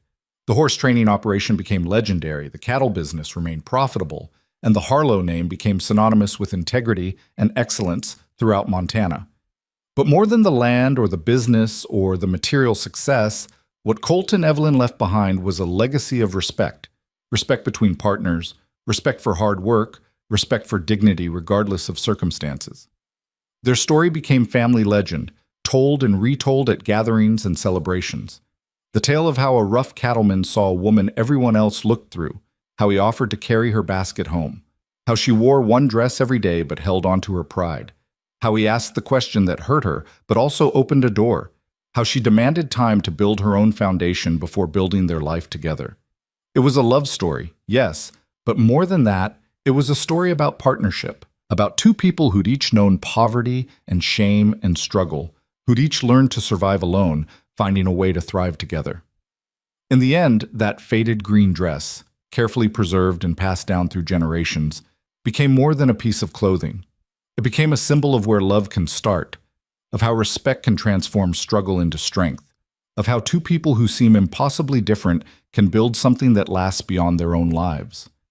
It was a reminder that sometimes the best foundations are built not from certainty and ease, but from doubt and difficulty overcome together. And it was proof that seeing someone, truly seeing them when the rest of the world looks through them, can change everything. Years after both Colt and Evelyn were gone, their great-great-granddaughter would stand in front of that preserved dress in the family museum and ask her grandmother what made their story special.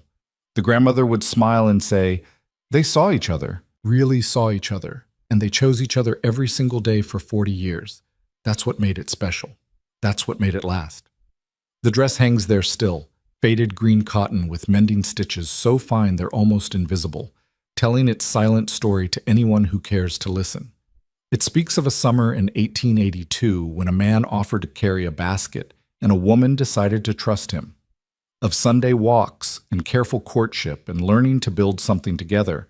Of a proposal given too soon and wisely delayed. Of respect earned and trust built and love that deepened with every passing year. It speaks of a marriage that started with one dress and grew into a legacy that touched generations. And it speaks of a simple truth that Colt and Evelyn proved with their lives, that the best partnerships aren't about rescuing or being rescued, but about standing together as equals and building something neither person could have built alone. That truth, more than the land or the business or the material wealth, was what they really left behind. And it was enough, more than enough. It was everything.